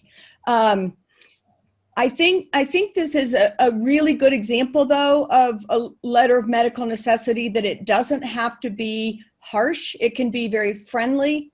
It can communicate what you need it to communicate. And coming from a professional often is more important than coming from the parent. So you can, in some instances, we even say, have the professional write one and the parent write one. And make sure the parent doesn't say, well, this would really help me understand what Johnny wants to say. Jay, I don't know how to say that. Jez Chickmek, I'm guessing, needs a statement on how the device allows her to participate in her medical decisions. Yes, that is exactly where you need to go, is to the medical side of things. So very, very important. We one time had a denial for a lift in a wheelchair. So the chair itself was a power wheelchair, the seat raised and lowered. The first letter of medical necessity said that if the kiddo had the seat raised, the parent or professional could transfer the kiddo to the changing table more regularly, more easily. And it was denied. The second letter, when we went into appeal, we used skin breakdown if we're in the same soggy diaper, and safety in transfer, and communication to providers at their eye level, and we won. So it's just reframing the language and the thought process, and you guys are all getting it if you got those answers. So, okay. We are at a questions before I go on into public health insurance. So anybody have any questions? You can come off mute, you can speak it up, you can text it, or chat it, or we'll go on.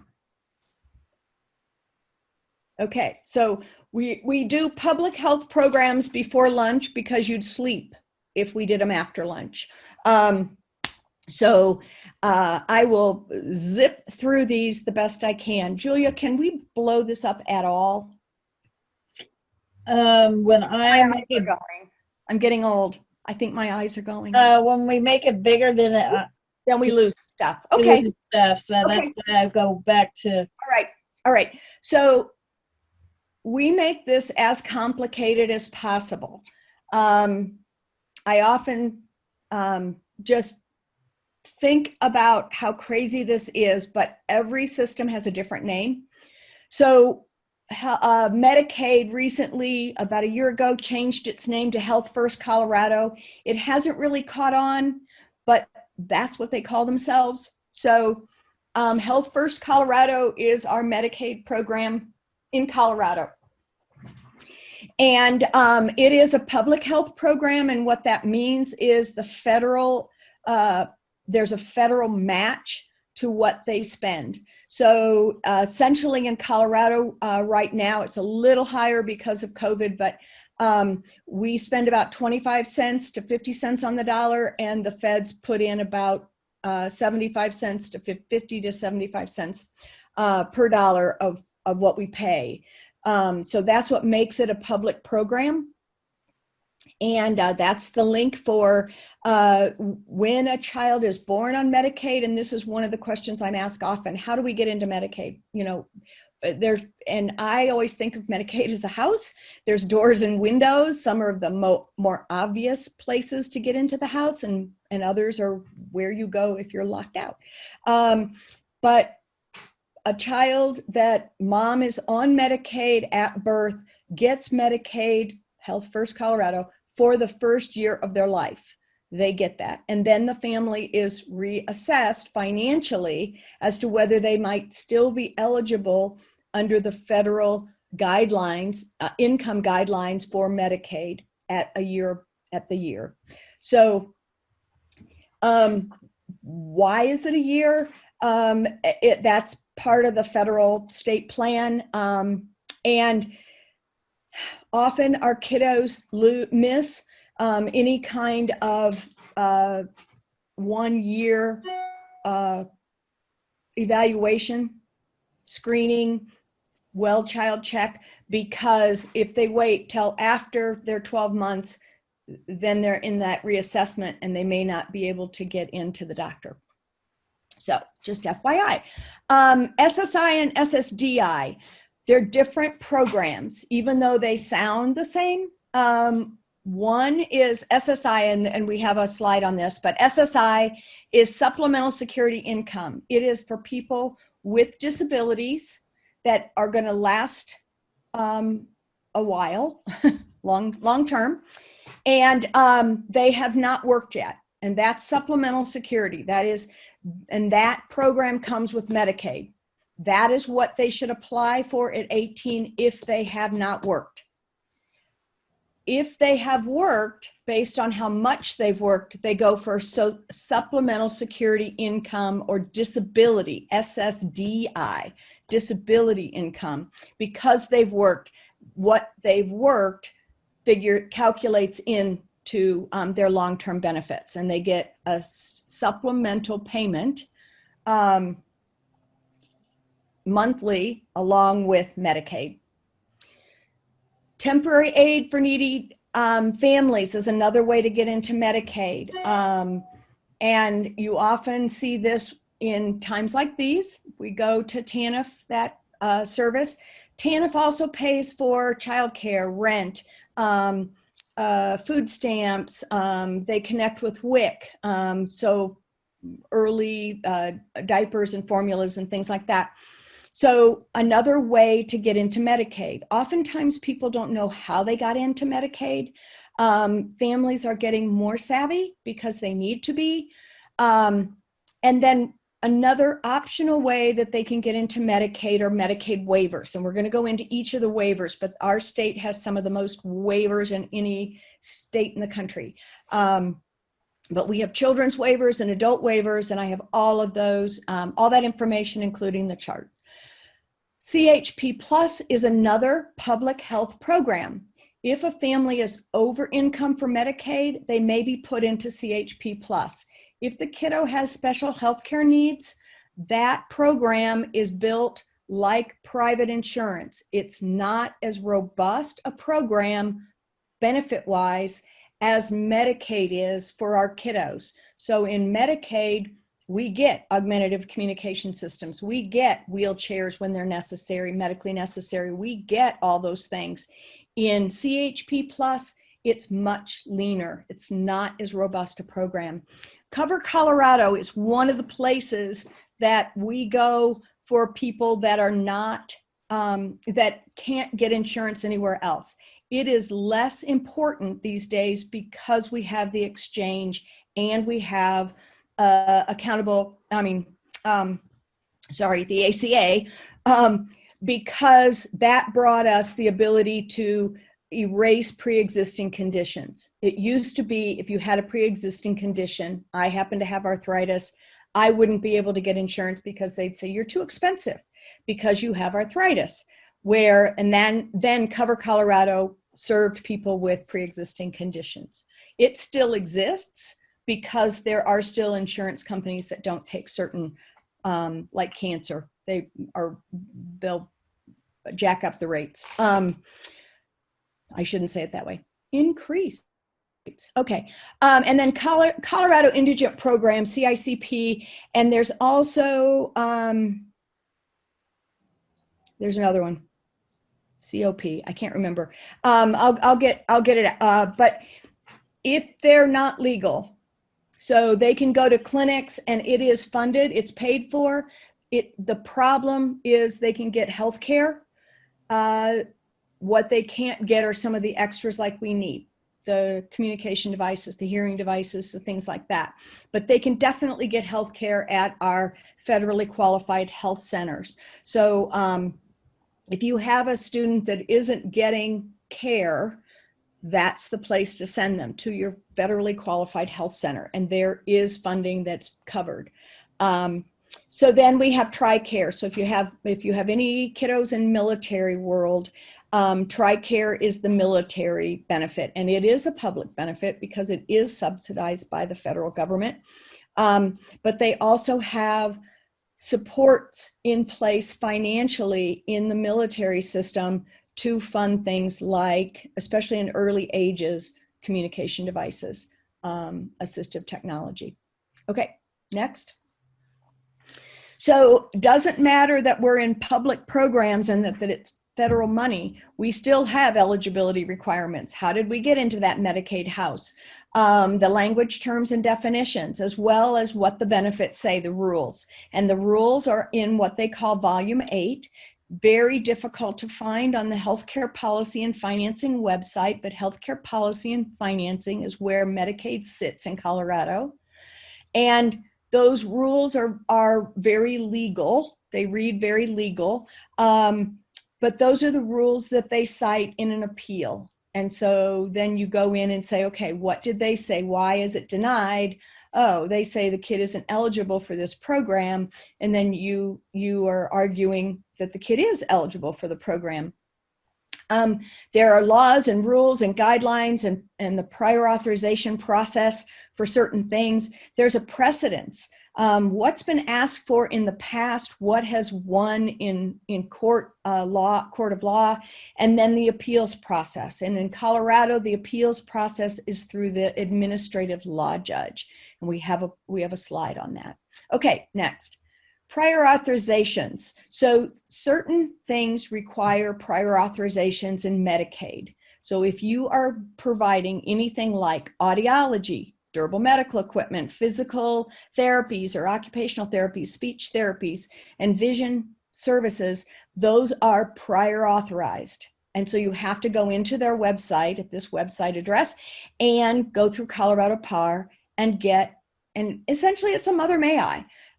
It's a, may I provide this service, and it's going to drive some funding, and is that okay?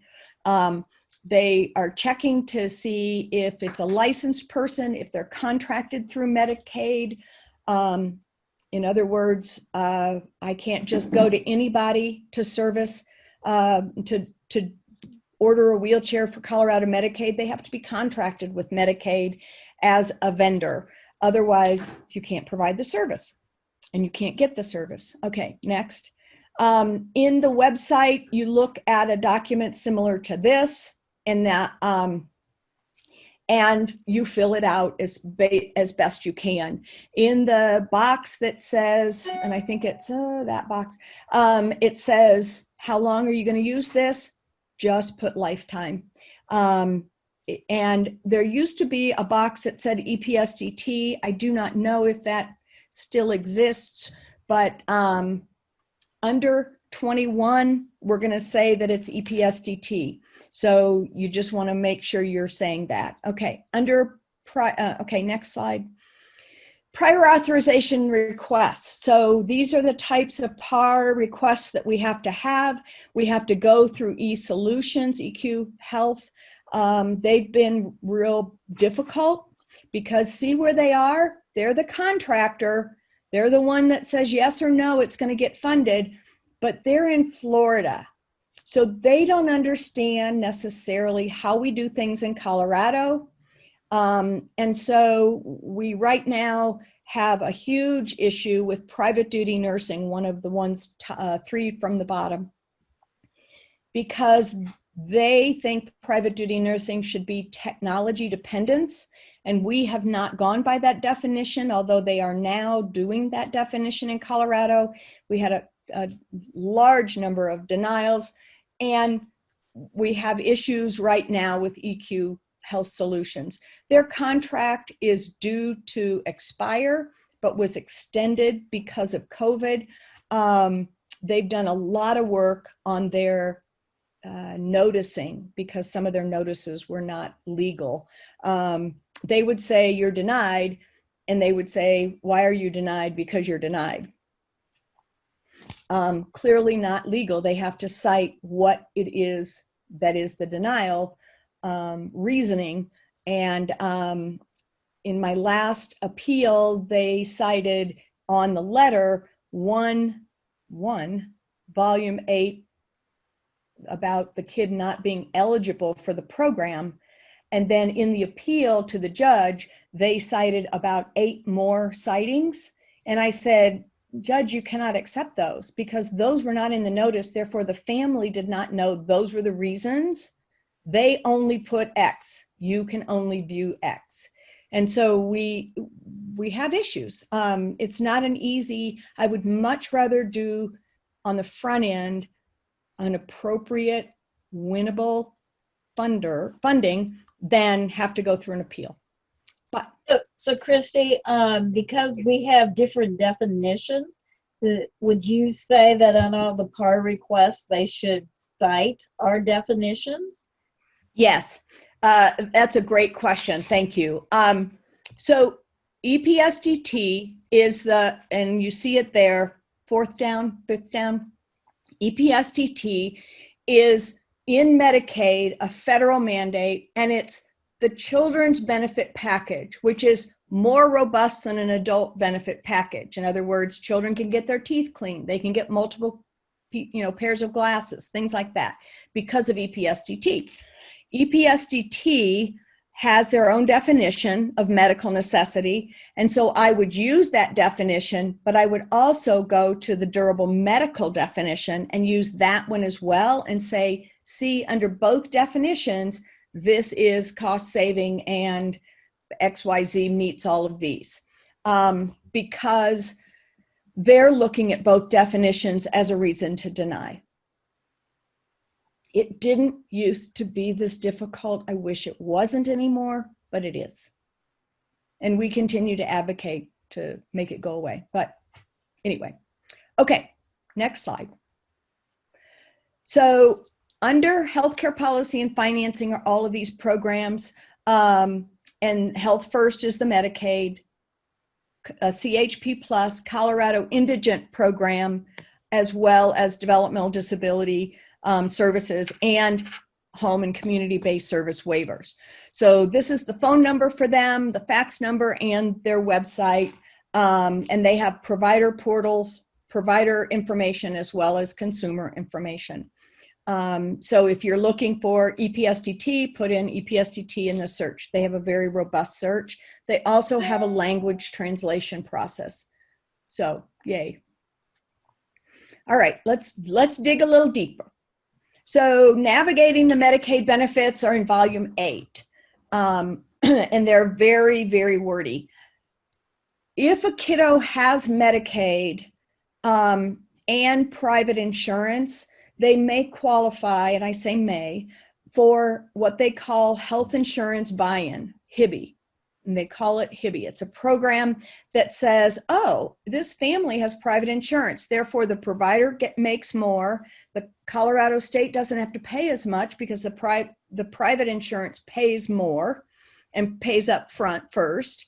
And so we may, based on a formula, pay the family back for the percentage of premium they pay for that individual. In other words, if this kid is on a waiver and only one kid in the household gets Medicaid, they may pay back the premium cost for that child to the family because then they have Medicaid secondarily, not primarily. Okay, don't get that confused though with another buy-in called children's buy-in. So children with disability have a buy-in. So if you have a child with disabilities that you don't think would fit on the waiver, or you just want the family to get the secondary insurance, and I'll explain why, then they can buy in. There's also an adult buy-in for adults that work with disabilities. So if you have a disability and you're working, you can get Medicaid as your insurance carrier, which is a more robust program than, or benefit package than a private insurance, because it's federally supported. And then we have the ombudsman for managed care. We have ombudsman in any of the public programs. Okay, next. So the buy-in for children with disabilities goes to the age of 19. It's funded under, and eligibility is based on Social Security. So most of our kiddos that fit Social Security disability would qualify. So for example, a kiddo with Down syndrome is federally, they automatically can get Social Security income. They automatically qualify, not Social Security income. They automatically qualify under Social Security for disability. If certain vision impairments, certain medical like cerebral palsy, but you have to be a certain age in order to qualify. So the gross income is below 300% of federal poverty, and you apply at Health First. Go to the next slide. Here's some financials on this program. So if you're a family of 4 and you can make all the way up to up 300% of federal poverty, so you can make up to $6,438 a month, and all you're paying is $120 a month. Now, that sounds like a lot, except if you say, under my private insurance, I'm already going to therapy 4 times a week, right? I'm going to therapy 4 times a week. I'm paying $50 copay every time I go. We are already over the $120. So $120, and then the family would not have any copays for the child going forward if they had Medicaid secondarily. So even though $120 sounds like a lot of money, if they have a private insurance and they buy into Medicaid, they could actually save money by buying into Medicaid. Then they're not paying out copays, and they can't be balanced billed. That 60, 80, 20 thing. So if you come out of the hospital with a $2,000 bill, Medicaid individuals can't be billed. Medicaid is the payer of last resort, so you can't be billed. So in some ways it makes sense for families to, even if they have private insurance and their kiddo has a disability, go ahead and buy Medicaid at the $120, and they still could apply for HIBI and even get some of the premium back on their private insurance. So sounds crazy, but it really does make sense. All right, Medicaid has lots of hoops to jump through. It's kind of like, you know, being on a running track and hurdling. So if you're asking for a lift, there's a lift questionnaire. So if you're looking for a ceiling lift or a Hoyer lift or whatever for a kiddo, there's a questionnaire. For the raised seat, you know, I talked about that appeal process that we went through. There's a seat lift questionnaire. There's standing device questionnaire. There's speech generating device. I made it red because I felt like this group was going to be the most interested in that. I don't know if there's a hearing aid one. Julia, do you know? No, there Okay. wasn't one. Okay, you looked those up. So yeah, so I don't think there is one for that. But you will know in going through the PAR process if they're asking for an additional questionnaire. So it's all sorts of, you know, so the tilt recline thing, you have to have the need to be able to move weight, or the lack of ability to move your weight in order to get that recline on your wheelchair. So you know, those hoops, but missing those causes a denial. Okay, next slide. I keep saying EPSDT. I could sing it. It's really important.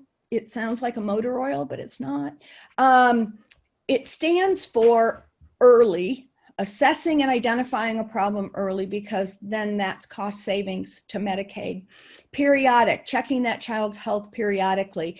And they pay better for developmental screening than private insurance does. So they're very supportive of getting developmental screens and doing ASQs and all the other things, but they're looking for problems so that they can catch it early. Think scoliosis, think back in the day, polio. They're going to do the diagnostics that's necessary to identify the problem, and then they're going to treat it.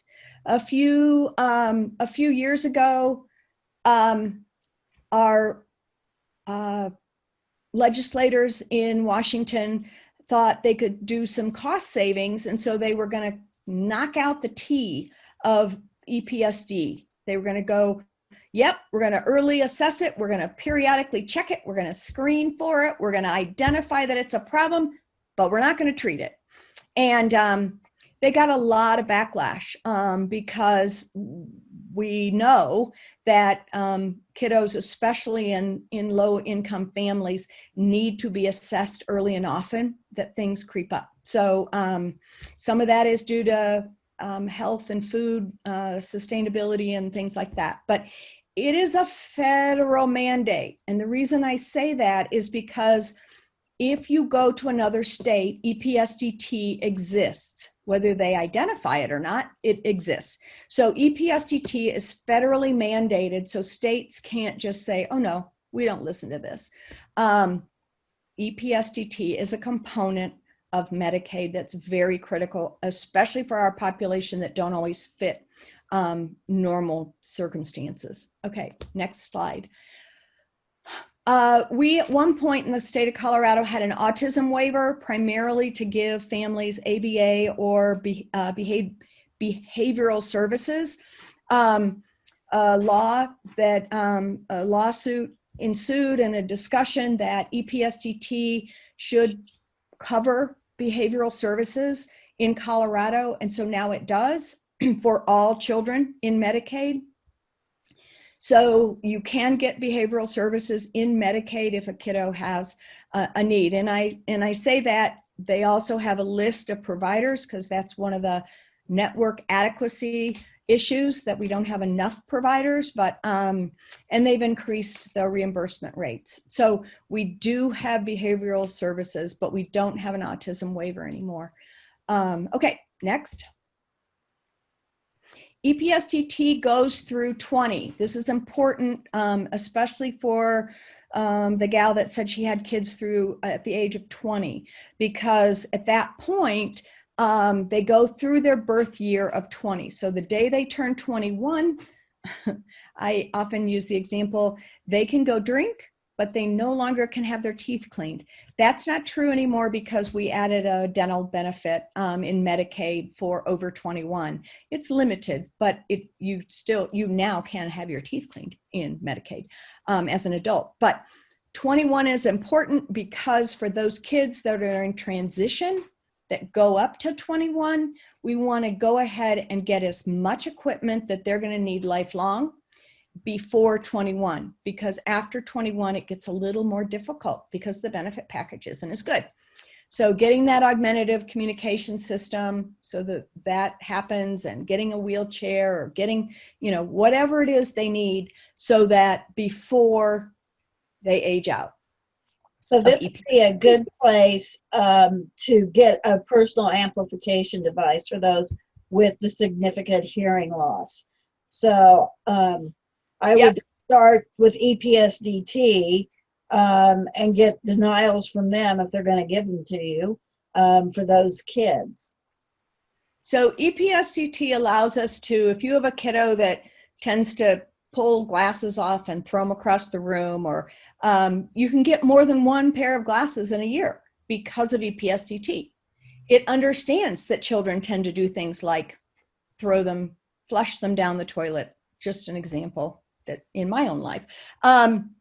So you have a person actually in this thing, Gina Robinson. She is the primary EPSDT person in the state of Colorado. She's a real person and she's very approachable. And so you can, if you have a question about EPSDT, you can ask, but ask her. And we're talking medical necessity and all the things, but this is the definition of EPSDT, medical necessity. Okay. It used to be that we had, and it's still on the website, which is not right. We used to have, I'm going to back up. There are certain places and people to contact if you're wanting Medicaid. There are certain people to contact if you have questions or you're asking for a prior authorization for a service. We used to, under EPSDT, have what we called healthy communities, people that actually, social worker type people that would help in the community with our people getting to doctor's appointments and also getting transportation, but other things that we had questions about, like the personal amplification system. Today we have, under the Accountable Care Collaborative in Colorado Medicaid, we have regional accountable entities, so RAEs. And in each county, there's a RAE that covers that county. And the RAEs are the ones now responsible to do prior authorizations, to do everything. So, if you're in Las Animas County and you are trying to get an augmentative device for a kiddo and the kiddo's on Medicaid, you can always start at the RAE.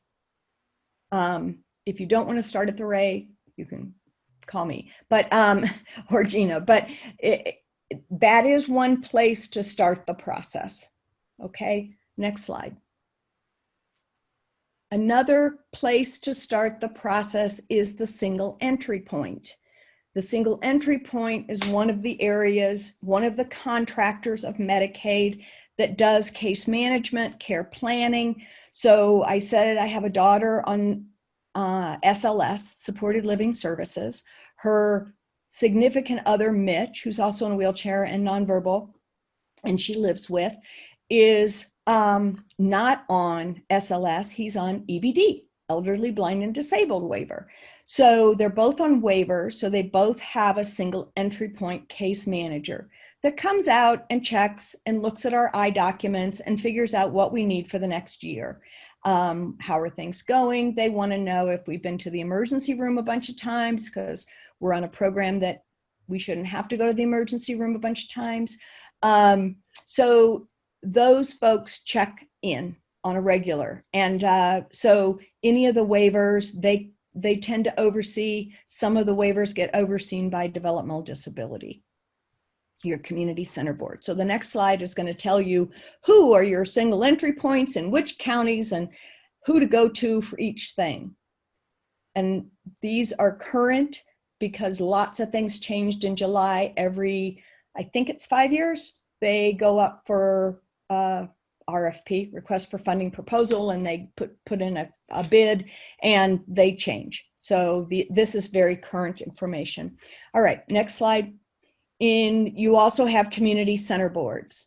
One of my favorite things about this is why families are so confused half the time is because our community center boards are key for developmental disability services, but every one of them in every county is some different name.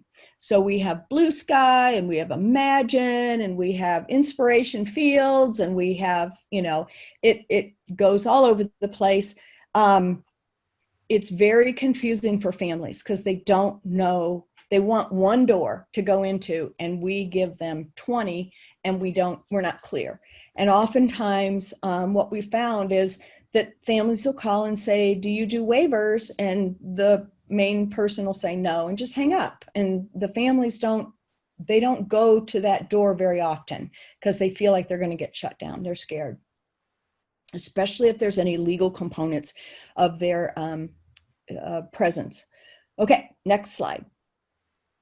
So Medicaid has that definition under their durable medical, and durable medical equals assistive technology.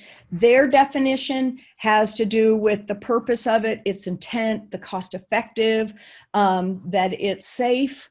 I think no exposed wires, but they say safe. That it's not experimental or investigational, and that the personal comfort and convenience, that we're not looking at comfort and convenience. And they always use the example of a hot tub. They had to pay for a hot tub one time because of law. And it's all about medical. So we have to build it as medical. Okay, we're going on to the HCBS waivers. Woohoo! All right, waivers are a way for Colorado to be creative getting Medicaid federal match money. Again, waivers are a creative way for Colorado to cover people that need services in Colorado, specific services. It's a way for us to get state match or federal match. So we have adult waivers. We have a brain injury waiver. We have a mental health waiver. We have a developmental disability adult waiver. A lot of times they'll call that the comp waiver because it's a comprehensive waiver with housing, et cetera. That we have the elderly, blind, and disabled waiver. That's where we tend to put older people over 65, people with disabilities. It provides things like daycare programs, and it provides things like home health. It provides assistive technology. So there is a slide that I'm going to show you that has what's covered under these things. And then there's also a chart, that very bottom, that takes you to a Medicaid waiver chart. I used to have one here. Oh, wait.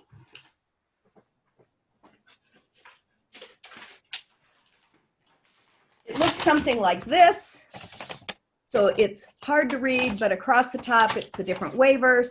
Down, who to call to get that waiver, what services does it cover, all of the things that you want to know. So that waiver chart's pretty helpful. And then that SLS and then spinal cord. So we have different waivers. Again, this is the way Colorado says, oh, you fit in this category. What services do we need? And they create a funding stream for that, and it brings federal match monies. And so the adult waivers start at the age of 18 or 19? Most of the adult waivers start at the age of 18. So at 18, then you go on to those. Some of the children's waivers, hold on, the CHIRP waiver goes to 19. So some of the waivers are a little wonky. Again, waiver chart has it all.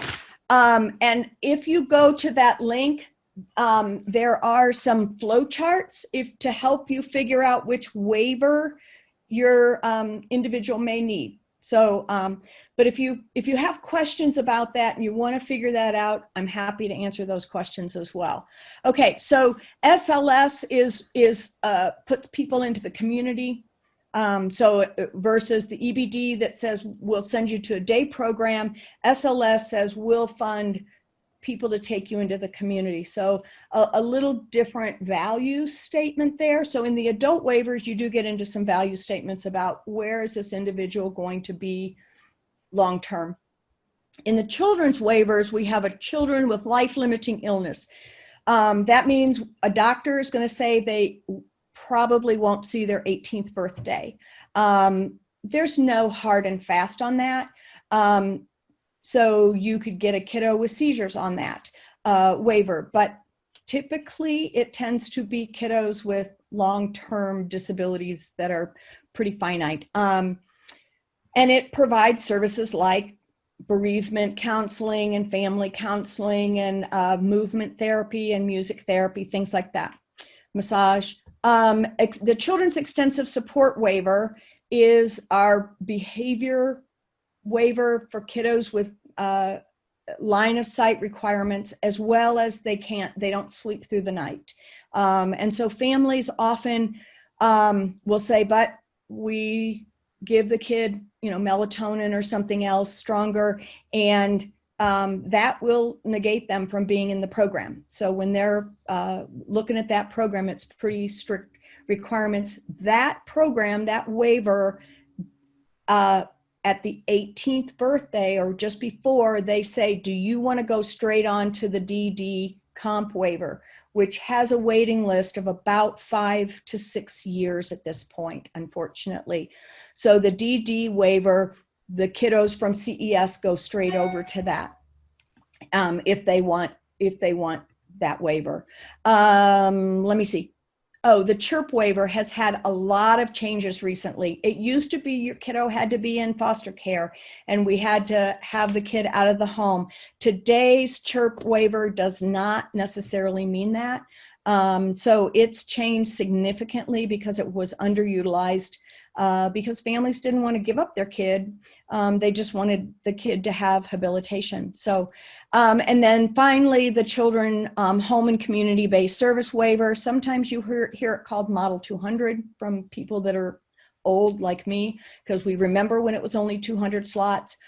And it's also called the Katie Beckett, because it started in Kansas from a lady named Katie Beckett and her daughter Julie. No, the other way around. Daughter Katie, mother Julie, who was just a mom that said, wait a minute, my kid shouldn't have to live at home in a hospital. She can go home. She should be living at home with her siblings. And hence the waivers were created out of the Reagan administration. And the waiver chart. Okay, next. So quick and dirty. These are the waivers that have assistive technology under them, and these are the waivers that have home modifications. So the children's medical waiver, extensive support, SLS, supported living services, and children's life limiting have assistive technology funding in them. Again, even though they have assistive technology funding, that funding restarts, that $5,000 restarts every 5 years, according to when the waivers re-upped or are renewed. And the Community Center Board may have additional money for family support or family support, which is a different program, or mill levy money. Don't hesitate to ask. The home modification is a lifetime. It's not re-upped. It's not every 5 years. So it's a one-time go to. And the EBD waiver has home modification, mental health, mental illness, the children's extensive support. That one is re-up. But it's home modification money to address needs like high locks on doors and things for a kiddo that runs. And the home children's extensive support could include hearing devices, could include augmentative devices, could include. And SLS, same thing, and it re-ups, and brain injury. So some of them re-up and some of them don't. Right. And what if those that don't, what is the lifetime benefit? Is this still like $10,000? Yes. It was just up about 2 years ago to $10,000. And so it's a $10,000 lifetime. Sometimes you can work with the community, the county, and get another 5,000, I think, but you have to work around the county. And can you tell me again which ones are you can re-up? It's easier to say the ones that don't re-up. Okay. EBD doesn't re-up. Brain injury does. I think EBD is the only one that doesn't re-up. Okay. Yes, EBD is the only one that doesn't re-up. Okay, that's good. And some of that has to do with how many people are on it. So, okay, let's talk about some things to discuss. What happens if the individual has dual coverage? We talked a little bit about that. If they have private insurance, that pays first, Medicaid secondarily, and there are ways to work those two services together. That's my preference. If we can have, if I can get a kid with private insurance to get also Medicaid, I win, because we can get what that kid really needs. So there are ways to creatively blend money, and I say blend. And when we talk about blending money with other agencies, sometimes it's more like braiding. And the difference is, if you put fruit in a blender, you no longer can identify the strawberry from the kiwi very well. And most agencies want to be able to track their money that they gave. The money that they gave is important. Therefore, it's more braiding, like a plait of braid, so that you can track your money. I'm agency B. I gave $10,000 for this person to get a van lift. I want to be able to see that that my money went into that van lift. So, but it is possible. You just have to know their rules, and sometimes their rules are different. But following that, it is possible. So, and who's responsible to coordinate those benefits? Somebody has to take on that task, and that's why there's a team planning sheet. And if the family's involved, I put it on the family, and then I give them tasks, and we check in weekly or something like that, so that we're all working on it. I take an assignment, they take an assignment, we all work together on it. So that everybody works together to coordinate those benefits. But that way it's not as hard a job when you already have such a hard job. I don't miss that fact for a moment. So please know that. But there are times where an agency will say, well, we're the last dollar in. Nobody wants to be the first dollar in. So, getting $50 from two different people that are friends of this family and putting in the bank or into this account $50 so that they can see they're not the last dollar, or they're not the first dollar, is really helpful. And then the agencies will come forward. Okay, Medicaid ombudsman. I'm getting tired of hearing myself talk. So there are people that will help advocate if you're unhappy with your services, etc. I mean, it's similar to going to a restaurant, not that we do that anymore, but and you're not happy with the meal you got, there's ombuds people that will help you identify, know your rights, and file that grievance. So those are the contacts for that. It's really Disability Law Colorado. The company that used to do it is Maximus. That's why it says 123 Maximus, but that is who you go to. Okay, Medicaid appeals. On the website, there is a Medicaid appeal PowerPoint. Jimmy Gallegos is the person who runs the appeal side for Medicaid. Stacy, thank you. It is very dense. It's very overwhelming. And typically it's easier when we're all face to face and we can read how tired you are and then break, things like that. This is where you go for Medicaid appeals. There's we did not, yeah, we did. We got that PowerPoint handout the handout is a PowerPoint on step by step, but it is a mini court. It is a mini court, and right now it's done on a telephone. It's not even done Zoom, and but it's, you know, one side has to present, and then they can call witnesses, and the other side presents, they call witnesses. So it is honestly pretty legal, but you know, I've had appeals where Medicaid changed their mind the day of the appeal, and then I've had appeals that, you know, I haven't lost a lot of them. What I have done is gotten partial services reinstated. So it's a tough process, but it's doable, and there's a handout, and there are people that are involved, and but it's a very timely. So if you have somebody that you've applied for a communication device, really encourage that family to make sure on Peak website their address is correct. Tell them to tell you when they get the letter, because you've only got about 10 days to file that appeal that you're going to appeal. And typically with communication devices and things like that, we win. Next, word to questions, and then lunch. Yay. Okay, let's open it up for some conversation or questions, or you can chew on it, and we can come back after lunch and talk about it. How did I do time-wise? Ooh, I did it exactly what we said. Julia, this is amazing. Yes. Aren't you proud? Very well.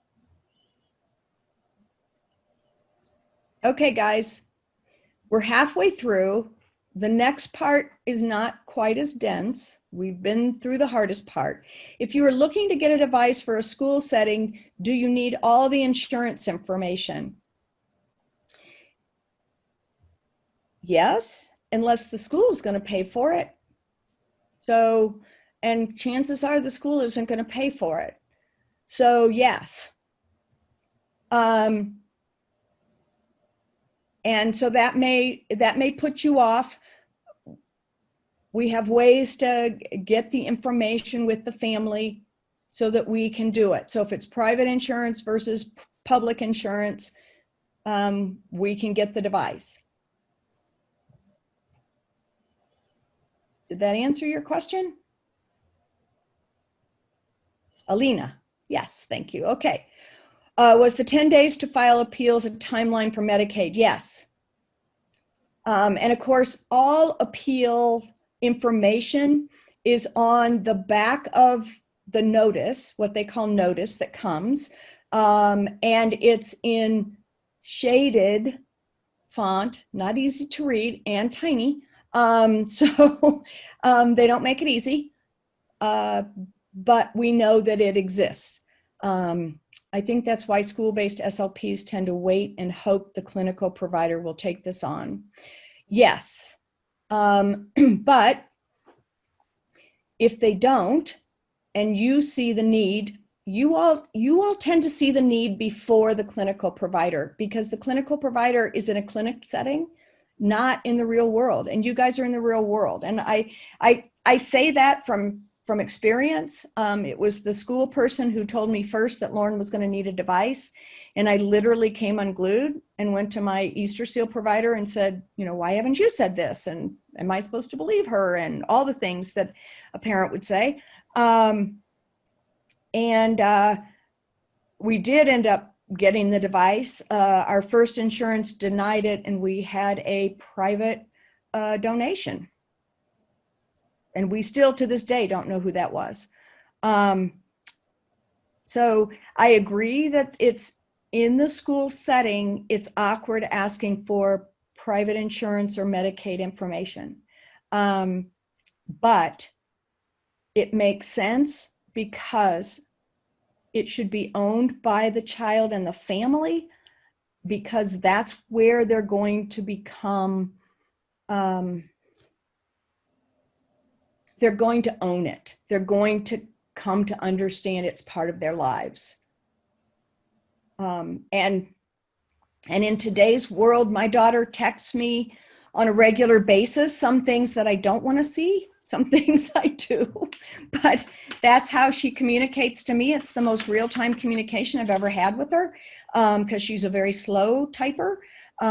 She uses a head switch and scanning, but it's pretty amazing to have text capability with her. But it took a lot of therapists, especially school folks, to really get us to the point of understanding that we had to really buy into this device and use it at home and not just read her sign language or her eye gaze and things like that. It took you all, and that's critical, because some days you feel like you're not being heard, and you are. There are families like mine that, you know, I knew we had finally accepted the communication device when we all started singing happy birthday like this. Happy birthday to, you know, they don't exactly sing well. And I knew when we all, you know, but it took a number of years. So it's doable, people. Don't give up. Okay. Let's go to lunchtime, unless somebody has one more question. I don't see one more. I think everybody's ready for lunch. Okay, what should we do? It is 5 till noon. So is 30 minutes long enough for everyone to have lunch, or do we need to go 45? I mean, we could go to 12:30 or 12:45. Okay, 30. Let's do 30. Well, we'll give you 34 minutes or 35 minutes. We'll meet back here at 12:30, so it's easy to figure out. Yeah, Krista, you're right on. 12:30 is what we're going to do. And do understand the afternoon is not as deep, but we are going to come back to revisit some things just so that we make sure you all get what you want. And I'm going to review some of the chat so that I have the questions I need to hit as we go into some of the other funding streams. And Julia, you too. Yes. Okay. All right. We'll see you back at 12:30. Thanks all. Okay, it's 12:31. Let's go ahead and get started. And Alina had another question. Whether or not they should be working with the family so that they own the actual device, particularly iPads, instead of going through the school system and the device belonging to the school. You want to answer that, Christy? Yeah, I strongly feel like, especially if you want the family to really engage and buy in to use of the device, etc., it should be the families. iPads are pretty easy to fund. There's donations, and people get new devices and all that kind of thing, so you can put that on social media. Anybody, especially at the holiday time when people are getting new stuff, because you can use an older device and still have it work for kiddos in schools. Yes. So get the family involved and get them to get the device so that it isn't a loaner, and you own your own shoes, because you want to count on them being in your wardrobe or whatever. That's probably not a really good example, but yep. Yeah, I think it's always important to have your own stuff if at all possible. That way you're not relying on someone else, particularly during the summer. If the school had you sharing a device, it might be really difficult for someone then to take the device home and still be able to communicate. So I would certainly encourage the families to be involved and to take ownership of some of this. But again, part of it is you educating the family about the values of what it is that you're actually wanting them to have. So Yes, definitely. Okay, so this afternoon we're going to move on to Medicare. Were there any other questions that anybody had from before lunch? Give you another opportunity to ask here. Okay, so we're going to go on to Medicare, and you might all wonder why we talk about Medicare, since most of us know of it as an insurance program for people of the age of 65 and over. But it is available to people under the age of 65 with certain disabilities. If the primary person has retired or passed away, or if it's a child with renal disease. So it has very different rules than Medicaid, but it is also teamed up. A lot of times we talk about the dual eligibility between private insurance and Medicaid, but a lot of people will also have Medicare. And so that's why we're going to talk about it a little bit this afternoon. So who gets to decide whether or not you're disabled? That usually comes from Social Security. And most people have to have been on Social Security disability benefits, not SSI, but SSDI, for at least 24 months. So as an example, my husband had polio as an infant, developed post-polio syndrome as an adult, and his was one of the disabilities that was an automatic acceptance. So he got on SSDI and was on Medicaid because he was no longer able to work, but we had to wait an extra 2 years or 24 months for him to get his Medicare benefits. So then we had 3 different types of insurance. We had private insurance, Medicare, and Medicaid. So we were one of the overinsured people, which makes it even more difficult because then everybody stands around and argues about who's responsible. And so it does go private insurance, Medicare, then Medicaid is how those payments come out. So like I said, most of the Medicare coverage is for people age 65 and older, but there are some for people who are younger than 65 if you've had that disability, or if you are a child with end-stage renal disease. So they're very specific about that. So if you have a student over the age of 18 who has become disabled, they could also look into the Medicare benefits. Okay, Christy's just talking to everyone. Thank you. Let me get to the right mouse here.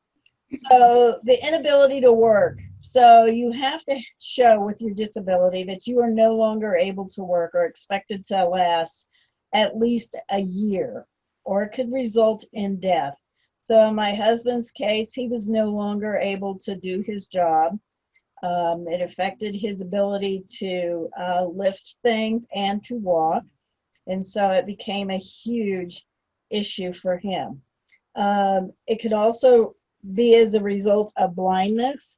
So the being legally blind, which is 20/200 or less with a corrective lens, or the visual field of 20 degrees or less. So you have a very narrow vision field. So there are a couple of ways that you can go ahead and get on Medicare as an early recipient.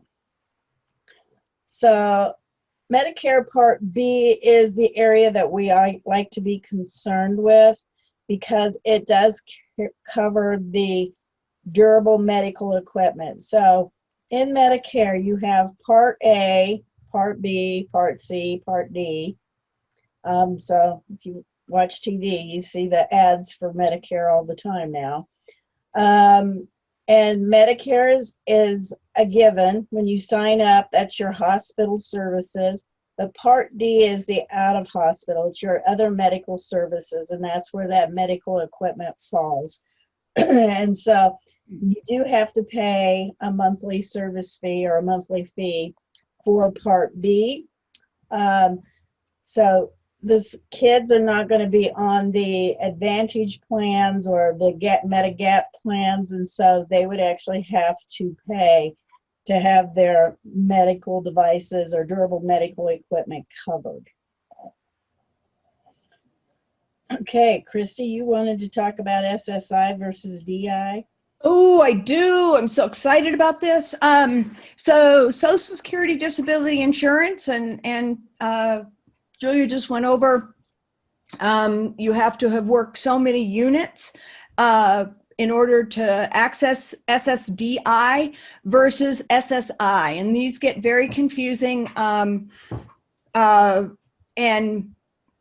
just recently I was helping a mom on a form that had to do with, did she want to stay on the waiting list for developmental disability waiver, the DD comp is what they call it, the comprehensive waiver.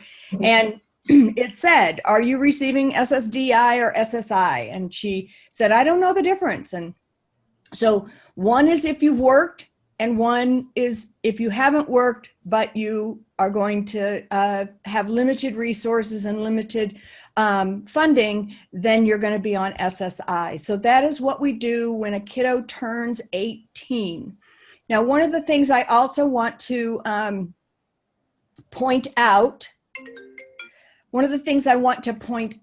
for you all, hold on, there you are, is SSI is one of the places you can get SSI is if you're in a hospital setting for more than 30 days. So if you have somebody that goes to the hospital for more than 30 days, they are what we call institutionalized. Therefore, they can apply for SSI, supplemental security income.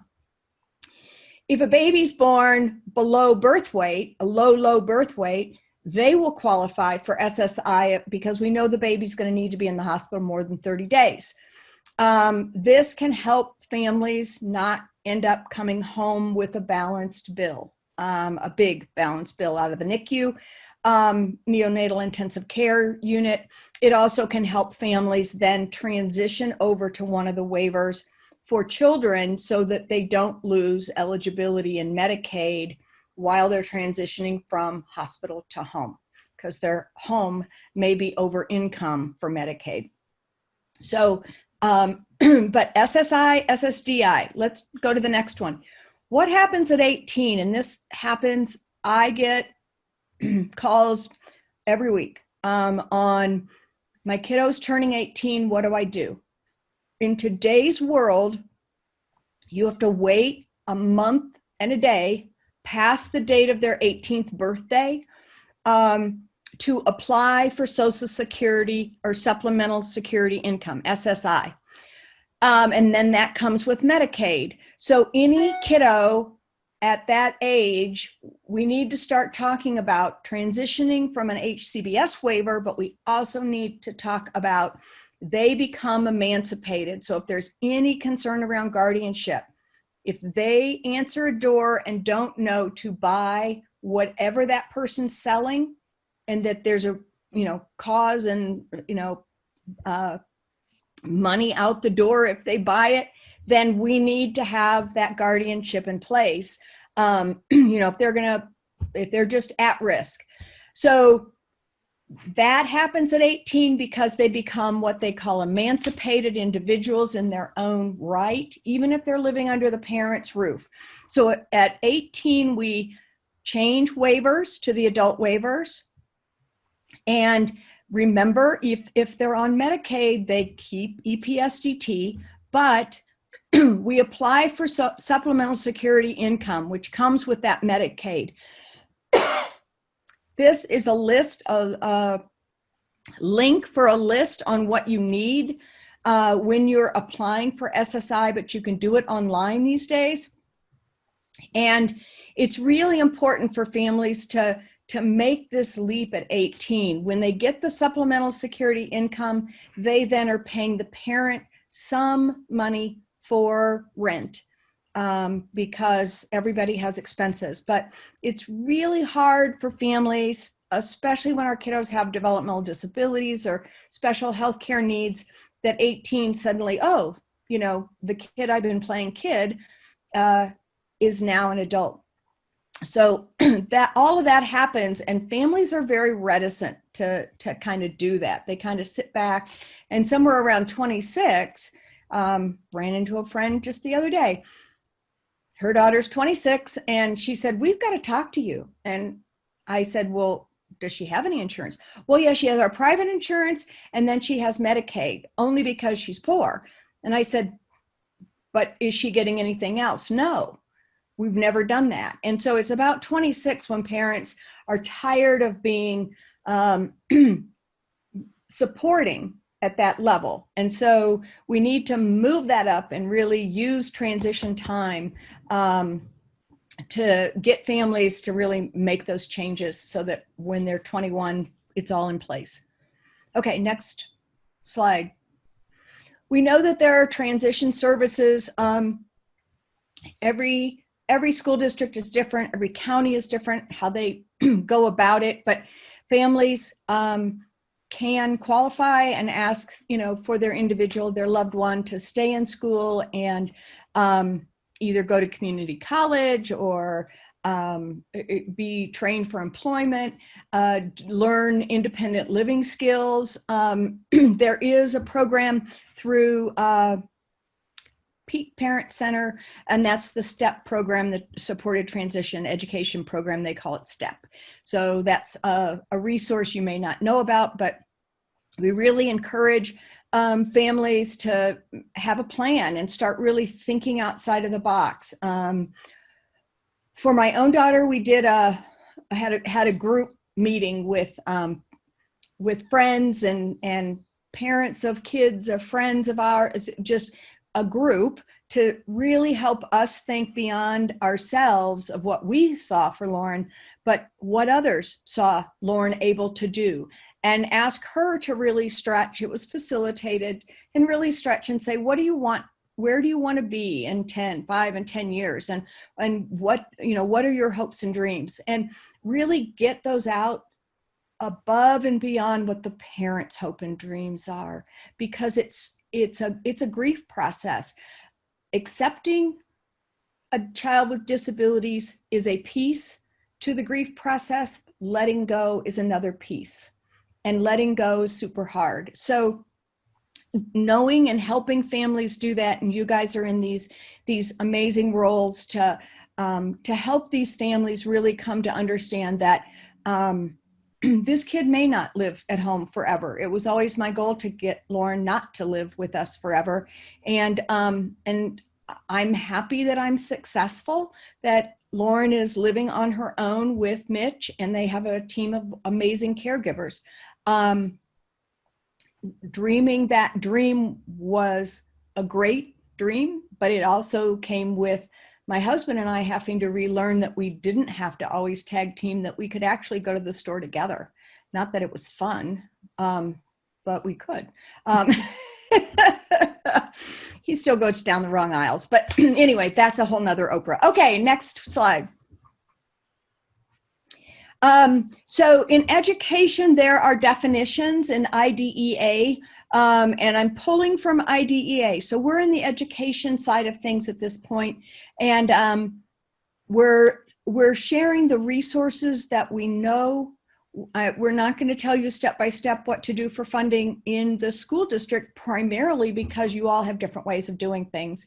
But we are going to have Chris talk in a few minutes about kind of an overview of SWAC. But the IDEA defines assistive technology.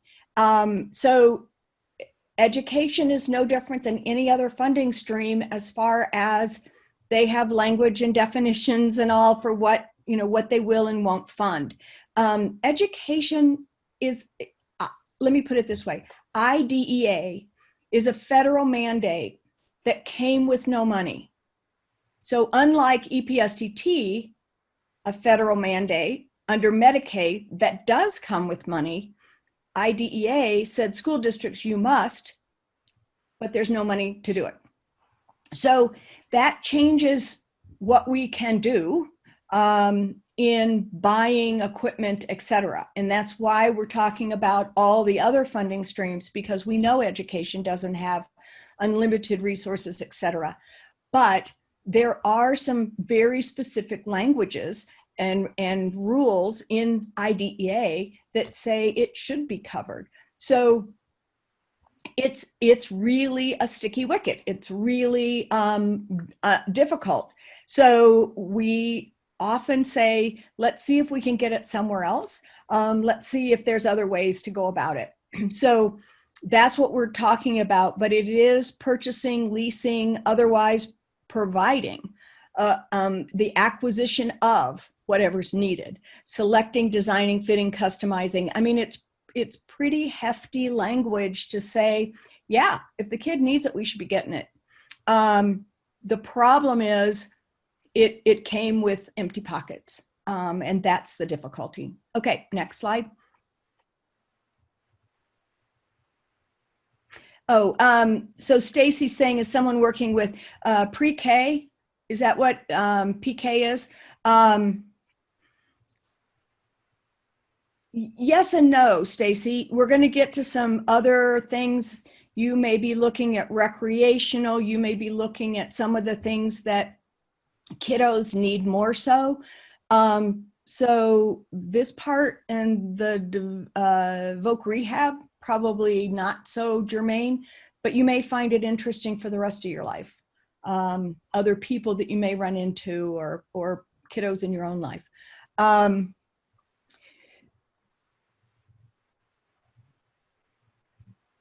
Yes, looking at future needs, and that's when they started talking to me about my daughter's lack of communication, and it was the hardest grief. I'll tell you right now, because I really thought that was going to be her personality that was gone, Stacy. And anybody that knows Lauren will tell you that she definitely has a personality and gets her points across really, really clearly. Her mannerisms are not so great. We have to work on that. But anyway, education is, so Wright's Law is one of the kind of the go-to places for education law. And so what I pulled for some of this has to do with what they tell parents about assistive technology. And the reason I'm sharing this is because that informs you about what they're going to say possibly in an IEP. We always in the IEP would say, you know, the device that Lauren had is her personal device. We always were very clear legally about that, but we would look into a lot of devices. And one day I finally said, we're going to stop using the term look into. I look into my husband's dinner every day. He doesn't get it, but I look into it. And tonight is no different. So I really, you know, we can investigate, we can borrow, we can try. We can work with the family to get it, all those kinds of things. But Wright's Law is really where the language is, and your teacher may need training. So this is where we say, okay, you know, we'll have the insurance company buy it because it's a medical device, but we're going to have the school district help train with it so that everybody's on the same page. And through middle school, you know, we met once a week, once every other week, to make sure that the language that was coming up in geography was in Lauren's talker, because I didn't know what was going to come, but you know, most talkers don't come with plateau and mesa already built in. So, okay, next slide. And I'm sorry to use Lauren as an example, but it's safe with HIPAA. And I've used some other examples, but she's been a really good training ground for me. Okay, so Wright's Law, they have strategies for assistive technology negotiations. And that's one of the places where I pulled the family or teacher needs training. Let's, buy the device. It's a medical device. And then the school will provide the training that goes along with it. Peak Parent Center is our education go-to. You also have ARCs in Colorado. The ARCs are funded through ARC thrift stores throughout Colorado. Those ARCs often do education advocacy and can help you with family kinds of issues, and as Family Voices can, as Parent to Parent can. Disability Law Colorado has an AT fact sheet. Because they're funded through IDEA to be that advocacy around assistive technology, they have a fact sheet. So that's another link. We're trying to give you as many resources to walk away with today as possible. Okay, so there's the Access to Disability Law Colorado. There's the ADA website. And then the Equal Opportunity Commission, of course I can't say that, EEOC, and then National Disability Rights Network. Those are also places that have assistive technology rights built into them. And next, we're going to go to Chris Perkins and a SWAC overview, and one of my favorite little guys, who's not a little guy anymore. So as Christy mentioned, AT was not funded specifically for the public schools. So any purchasing needs to be done from existing budgets, which can be a challenge. And so we want to make sure that you have the tools and the resources that you need to conduct comprehensive evaluations, including device trials, which is the precipice for the loan library. We want to make sure that, if we're talking about a $7,000 communication device, that you can borrow 3 different devices, conduct those device trials, and then have the data that you need to write the reports for Medicaid in order to access insurance or whatever funding source you're going after. And then that student can have their own personal equipment. Or if it's more educational and it's not considered a medical necessity, and you do have to dip into the district's budgets, you will have data-driven, informed decisions that you can be making, such that, when you do make that purchase, you already know that it's going to be a good fit for that student. We don't want to, jeopardize any budget funds on a piece of equipment that doesn't represent a strong fit. The other reason that you might access the SWAC loan library is for training and learning. As Christy mentioned, we need to train our teachers and our families, the paraprofessionals, anyone that's interacting with our student that could potentially be supporting their use of assistive technology. So you might borrow several pieces of equipment from the loan library for your own professional development, to learn that language system, to learn how the switch works, and be the kind of support that that student needs when it comes to training. We know from a lot of research that, funding the equipment and bringing it into that child's life is only the beginning. If we don't provide the support services, chances are that intervention, that assistive technology intervention, will fail. So we want to make sure that we are available to you to provide the kind of supports such that you can provide the training that that student needs. The SWAC website is a great resource. You can get onto the SWAC loan library from our website at swac.org. Anybody can look at the SWAC loan library. So even if you don't have login credentials, you can go into the library and browse all the equipment that's there and then work with your team coordinator in order to get the equipment and the trials that you need. We also post all of our professional development from our website, as well as links to other organizations like Family Voices. So we're here for you, whatever we can do to help support your efforts, supporting your students. Never hesitate to contact us. So Chris, can you talk about how much money you guys actually save the schools every year by providing the loan bank? Because I think that's a big job that you do. And then also, we have a question. Somebody's wanting examples of a few things that would be considered more on the educational side versus personal, that maybe you can talk about that is in the loan bank. So we do a follow-up survey, and we ask folks who have borrowed equipment whether or not they made a decision to purchase that equipment or not purchase that equipment. And probably 50% or more of the time, people tell us that based on that trial and the time that they spent with their student and that equipment, they made a decision not to purchase. And that number we can quantify when we look at the cost of the devices, the purchase price, and it's in the millions every year. You know, when we add it all up, that's a cost savings to the school districts when they don't purchase equipment that was not a good fit for their students.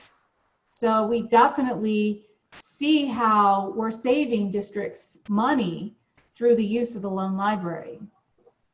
And then what was the other question, Julie, again? And some types of equipment that are specific to the educational process. Sure. So I think probably some of the most popular educational equipment swirls around literacy. So we have a wide variety of technology that includes optical character recognition. So if you have a student with dyslexia or some kind of physical disability that limits their access to text, print disability of some kind. So the reading pens, software programs that like,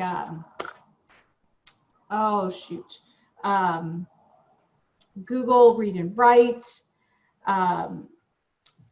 Co-Writer Universal, some of these programs we can get you access to for a trial. None of which would be considered medically would be considered a medical necessity. It's an educational necessity. Say that 3 times fast. Right? Right.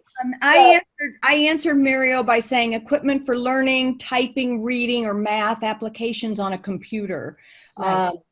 And one of the reasons we don't see in Colorado computer-based augmentative communication is because the language definition in Colorado Medicaid has to do with standalone computers that can be used for other uses, which a computer can be used for other uses. So we have dedicated devices. You go to California, you see almost all the communication devices are computer-based. Yeah. So as Chris stated, you know, we're saving the school districts millions of dollars every year. So if we're saving the schools that amount of money, that also relates back to the families, because the families then also know that that particular device doesn't work. And so there's a huge savings by being involved with the SWAC program. So thanks to all of you for participating in your school districts, because I think that makes a huge difference. So one of the things that we keep talking about is DVR, or Voc Rehab, and the Department of Ed. And there's a couple of collaborations that the two state programs have agreed upon.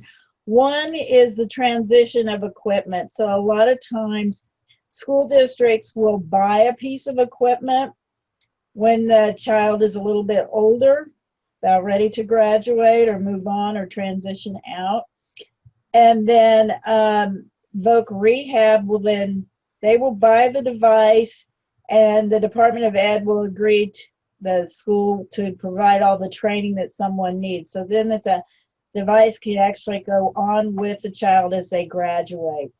So that's a huge agreement. And then they've also done this cooperative assessment guideline to help people look at the assessment process again, to make sure that everybody is looking at everything that needs to be considered if someone is going to, again, be transitioning out of the school district. So I think that both of those agreements have made a big difference, because for the longest time, a lot of students, they would end up getting a device that they need when they're a senior, and then they'd leave the school district and have to leave that device behind. And then they'd have to start all over with another process and getting a new device. And so this provides that continuity so they can have the same device as they graduate. So we've talked a lot about Voc Rehab, or DVR. It is a federally funded program that's a statewide program. So the federal guidelines or federal regs say that they are supposed to start working with students as early as 14. And because of the limited dollars available, most kids that young are not receiving services. It's not, a lot of them don't even get it at 16. So I think they're getting a little bit better. It used to be maybe the month before they graduated. But now I think they're looking at, a lot of times it's at least a year before they get out of school, that Voc Rehab will get involved and help with the transition out of the school system. So they are very specific on employment outcomes. Excuse me. They used to have what they called a homemaker placement. So that was for people who were just going to stay at home and not work. And they have pretty much eliminated that whole process. But what they do is they have an IPE, the Individual Plan for Employment, that someone has to complete a lot of times before they will start working with them. So they do all kinds of introductory meetings and training so people are on board with what services they do provide. They also will look into self-employment as an option, which is a real plus, because there's a lot of kids even right out of high school who can start their own businesses. I saw there's a program up in Boulder. I can't even remember what it's called now. It was just on the news the other night. They were talking about a lot of kids with developmental disabilities or disabilities, and they help them start their own business. And so it's a great program for them to have as well. But they will pay for advanced training, whether it be at a technical school or community college or university. They help pay for the fees that might be included, transportation, parking, the assistive devices that somebody needs, as well as any of the books and supplies or additional support. So if somebody needs a note taker, they will help provide that service as well. But the person also has to maintain, I believe, a certain grade average, because they're not going to continue to support someone as if they're going to fail the classes, or they need to look at what additional supports they might need. They also, it used to be that they would provide additional training. So not only would you get a bachelor's degree, but you could get all the way up through a PhD degree.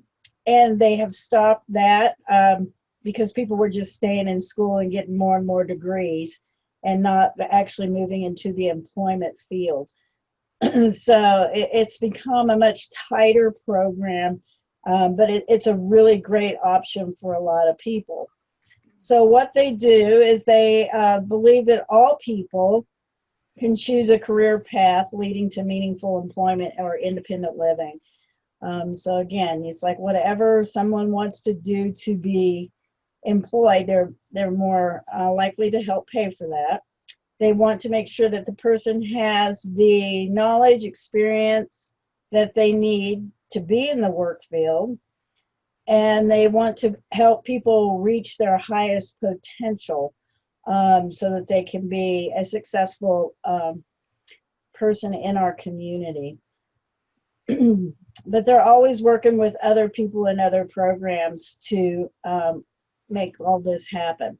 So one of the changes in Voc Rehab in recent years is the personal investment, the financial investment. They are asking people to help purchase some of the things that they may be looking at, and that's where some of the other funding opportunities can come in. They are always looking for the least costly investment, and they are also required to look outside their system to find other ways to fund the same devices. And so we have been working with them for several years on looking at some of these other funding options as well. Unfortunately, most of them don't like to spend the time that it takes to get some of this other funding agents involved. So we have a pretty good Voc Rehab program, and they do work with the community center boards. There is a rehab counselor in each of the community center boards that work specifically with people with developmental disabilities. And so they have found that to be a much better use of some of their time in getting those individuals employed. Another program that legislation made occur is our Employment First program.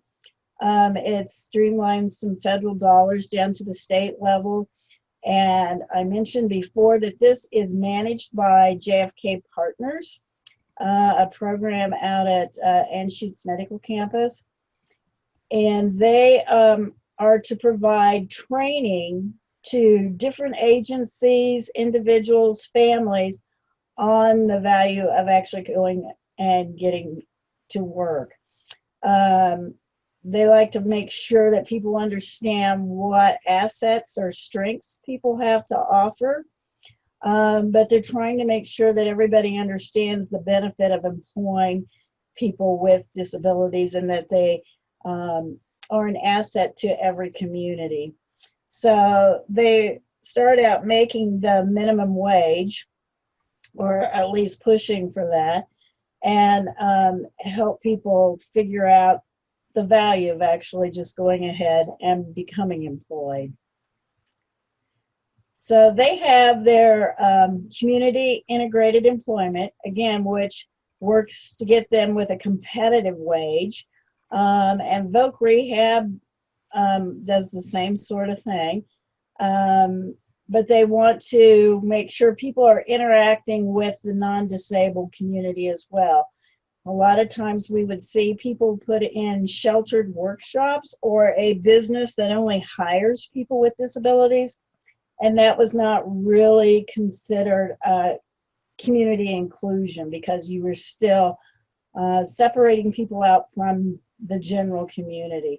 And so they're trying to eliminate some of that. So they have all kinds of state partners that are involved. But again, they're providing a lot of educational opportunities for people to get a better understanding of what that looks like in Colorado. So do we have questions on any of the employment aspects?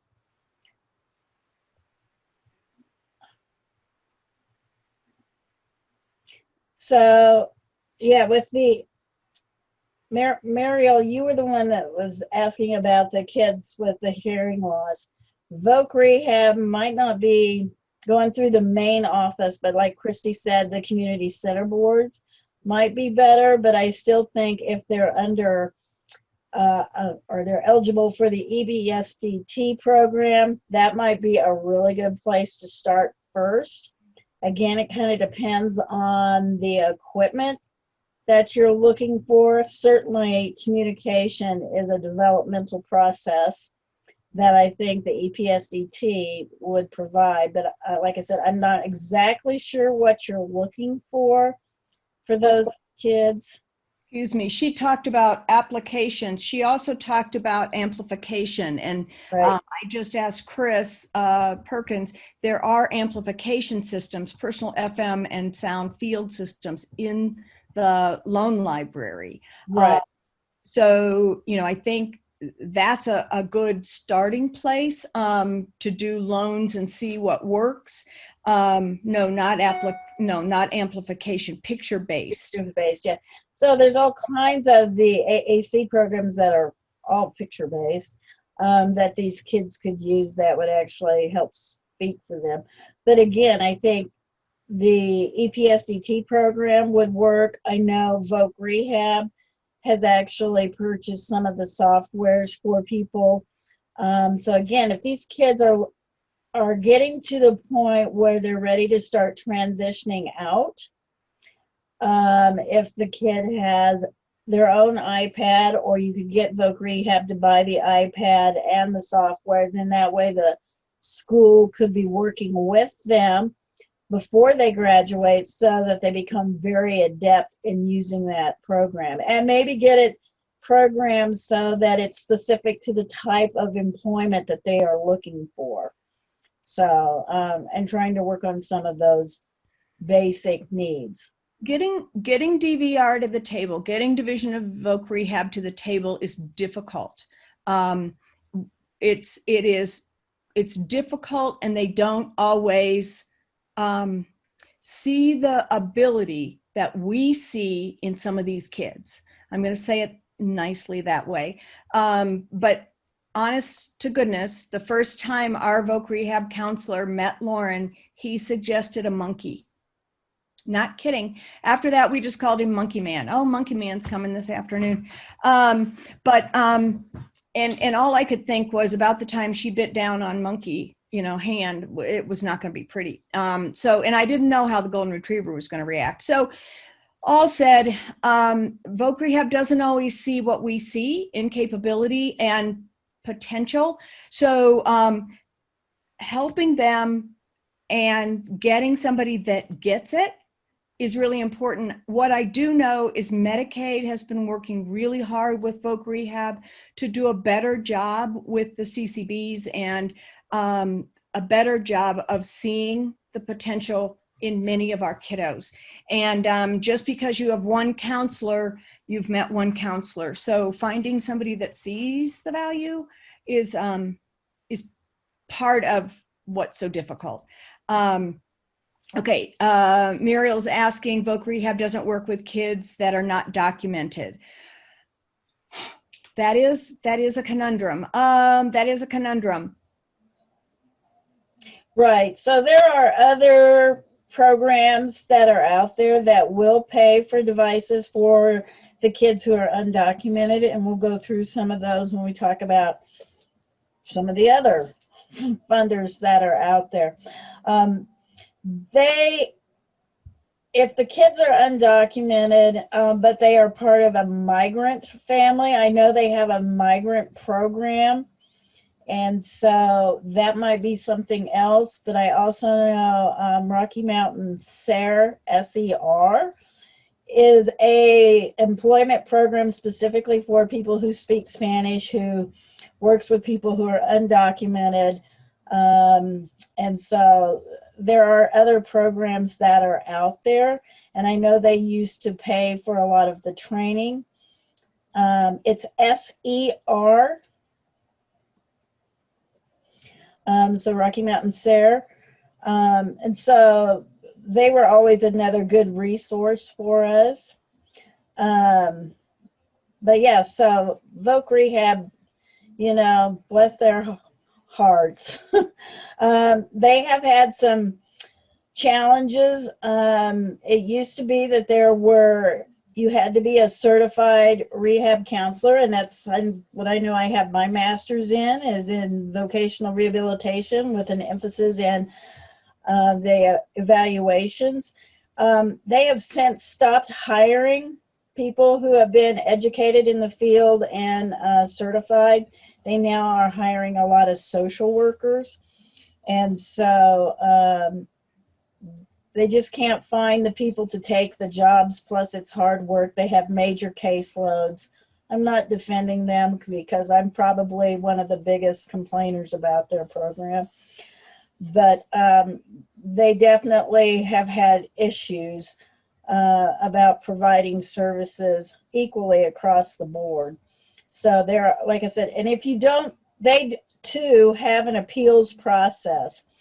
So you can go through them initially, but again, Disability Law Colorado is the protection and advocacy for the Voc Rehab program. And so they have people on staff that all they do is look at your denials and work with Voc Rehab to get a positive solution. So just know that that's out there. I know Anna French is running the program here in the Denver area. And so she's been doing that for many years now, and she's a real negotiator. So, and she knows the laws and knows what they're supposed to provide. So just know that there is an appeals process that you can go ahead and complain and try to get things. And so that might have been another way to get Voc Rehab involved with some of these kids at a younger age instead of waiting till they're ready to graduate. One of the questions that Michael had was getting funding for hearing aids. And I know you have names right off the top of your head. I ran out of time at lunch to actually do a search on that. So we have, for kids under the age of 18, there's tons of programs that are out there that will purchase hearing aids for them. Their private insurance if they have it. Right. But then for the adults, that's again, you turn 19 or 18 and you no longer need to hear.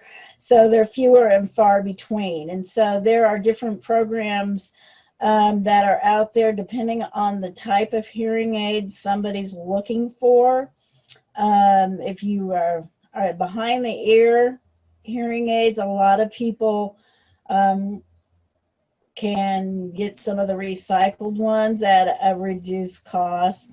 But for the $1,000 hearing aids, those that run like $3,000 to $5,000 a piece, there are some other programs that are out there. Voc Rehab, if you need to hear for your work, they are a really good resource to pay for that. I'm trying to think. You've put me on the spot. I'm sorry. We can go to break if we need, or we can jet on through depending on how people are feeling. Give us a how are you feeling? Do you need Do you want a break or do you want to keep going? Keep going. So give us that in the chat box. There's a name. There's a company name for hearing aid. I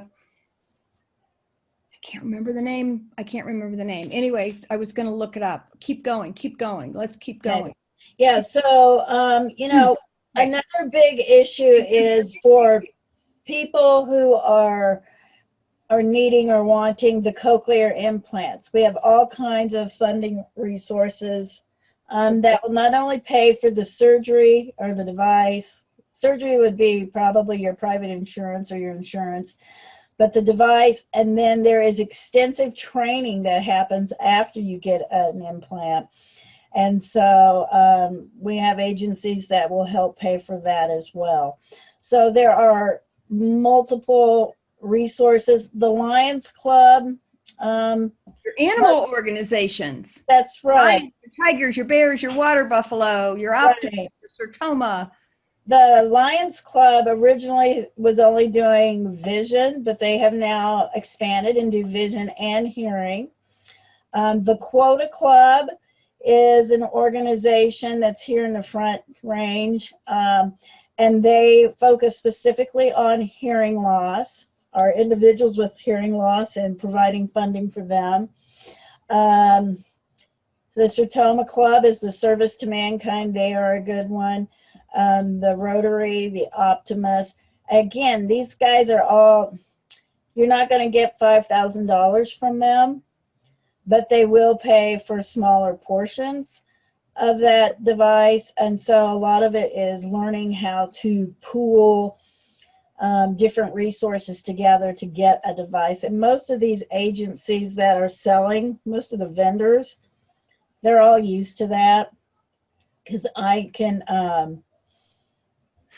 you type some of those in the chat, the hearing loss one specifically? And so Quota Club, QUOTA, and actually we'll go to the AT funding sources, and you can actually go on there and find it, and find all the contact information and what they require. But yeah, so it's Quota Club, it's all the service organizations. But I do know, like, the Lions clubs are in every small town across the state, and so they are a good resource. And I know a lot of times they don't have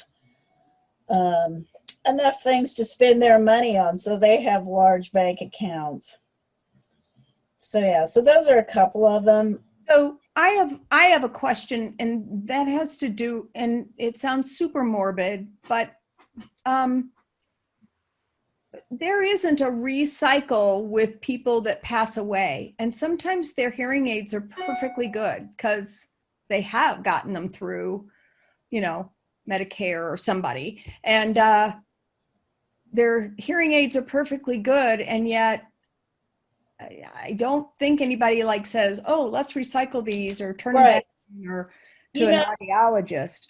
There is the recycle program out of Minnesota, but people have to know to send the hearing aids there. And, you know, I think at some point they get particular about what they accept. So I tell people, it's like, well, if you're trying to just get rid of stuff, just go ahead and send it to them.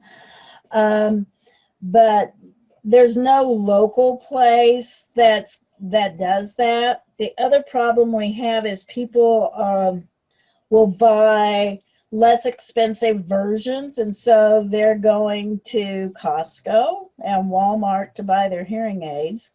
And so we're trying to make sure that people know that they need to have a good audiology exam before they get a hearing aid. They don't just walk into Costco and say, oh, I like that one over there. You really need to have your ears tested. And so there are a lot of things that way. Okay, so we're going to move past the break, although it's a very cute break sign. Yes, we'll look at it. Give you a second to absorb that. But you're not getting that break. Go ahead, keep going there, Julia. Right. So then there's Colorado ABLE, or if any of you remember, it came out, it's a federal piece of legislation called the ABLE Act that is a 529 program. So any of you who have tried to save money for your kids to go to school, it's the same sort of program. And it allows you to set aside money for anything that somebody with a disability needs. And so that's the website. But it's anybody is qualified to do this as long as they have a disability and they are entitled to SSI or SSDI or have self-certified that they have a disability. So it's pretty wide open. But you also have to have had the disability prior to the age of 26. So you can look at these, their definition of disability. Again, it's medically determined and it has to last more than 12 months and have the diagnosis from your physician. But again, you have to have a disability that occurred before the age of 26.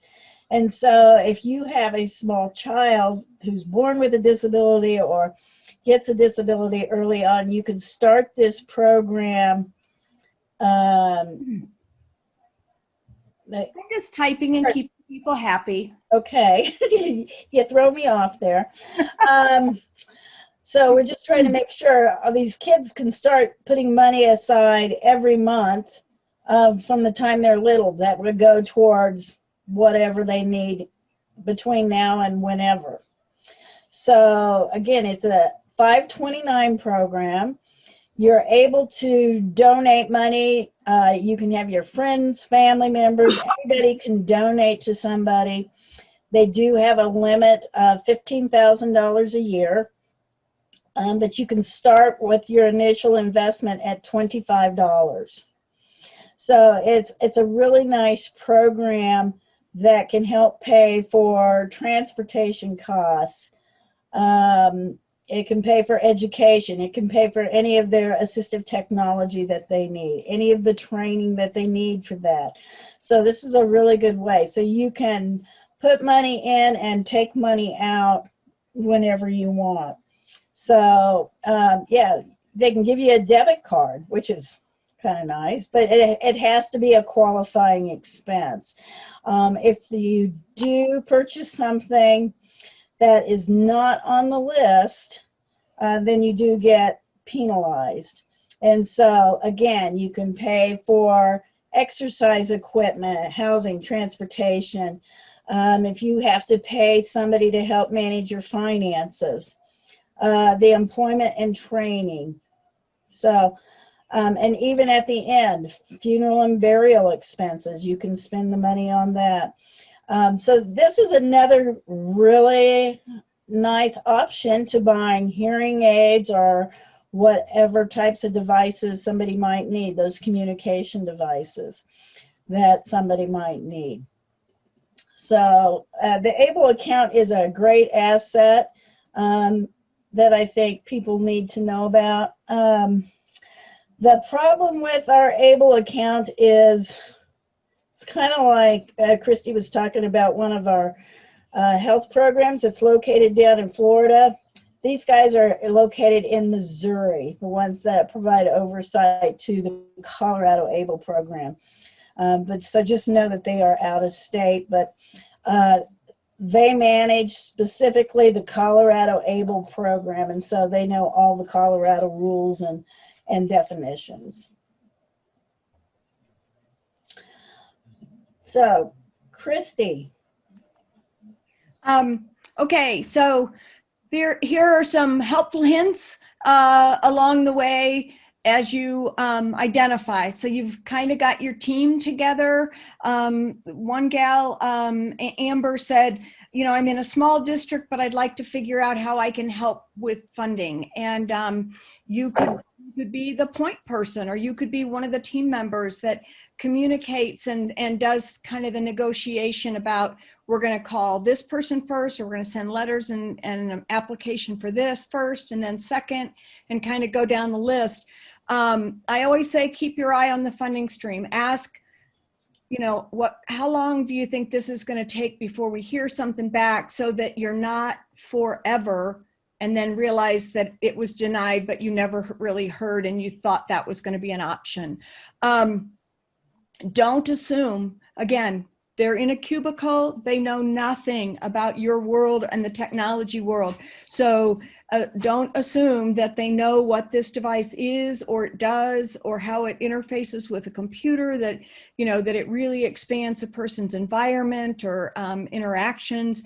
Maintain contact with them. I get to know first names and I ask about their children, and I know their rules. I know when their funding starts and ends, so that like community center boards, it ends in July. So somewhere around April, I start to think about what additional money might come. So that's when families can go and say, because if people haven't been using their services as much, there's money left over. And if we don't use it in the community center board world, DD world, we lose it. We have to give it back to the feds. So it's not like it can roll over. So we need to, you know, pay attention, be polite. It's kind of a business, but be polite. Ask open-ended questions. I'm a big one to say, you know, this is my first time doing this. It's not true, but, you know, help me. or if this was your kid, or if this was your client, what would you do? Is there something I'm missing? Are there any things that you can think of? Help me. You know, if they're living in the funding world, they may know where else to get funding. Politics does drive some of this. So know that that is part of the playing field that you're in, and that there is some strategic planning in this, figuring out who do we want to go to first? Who do you want to go to second? We get a denial letter. Then when we add that to the second packet, we want to say in our letter, you know, we've now gone to, this is our fourth, you know, funding place. You don't want to say that, but that's what may have to happen. Or, you know, all we're looking for is another $150. And so just whatever that looks like. Some other resources, if you're looking for, and I would include a lot of things, kids mobility turns around recycled equipment. And it's not all kid equipment anymore, because adults say, oh, I need a new chair, and you've got to get rid of one. So you send it to kids mobility. We send our adult used wheelchairs. But kids equipment doesn't get as hard of use. And so oftentimes it's pretty ready to be used again. Kids Mobility is a not-for-profit, and they recycle equipment. You don't have to be legal. They work with people to position and fit. And you would be surprised that they do some other equipment. I don't know that they have amplification devices, but I definitely would call Christy Kopp and say, hey, do you have them? Or email the website and look to see what their inventory is right now. Family Village out of Wisconsin is a phenomenal mall of technology, things like that, and grant listings. So I went under adapted recreation equipment just for fun. And here's the link I used. And I found all sorts of assistive technology grants for assistive technology that weren't necessarily recreation equipment. But, you know, we're giving $1,000 to the entire device to whatever. And they are everything from family organizations to philanthropic arms of candy companies. I mean, it is crazy what you can find out there if you just, you know, Google away your life. No, I don't mean that. But, and then I went, oh, well, let's look at what else we could do. So I did assistive technology funding resources in the classroom, and I found more information.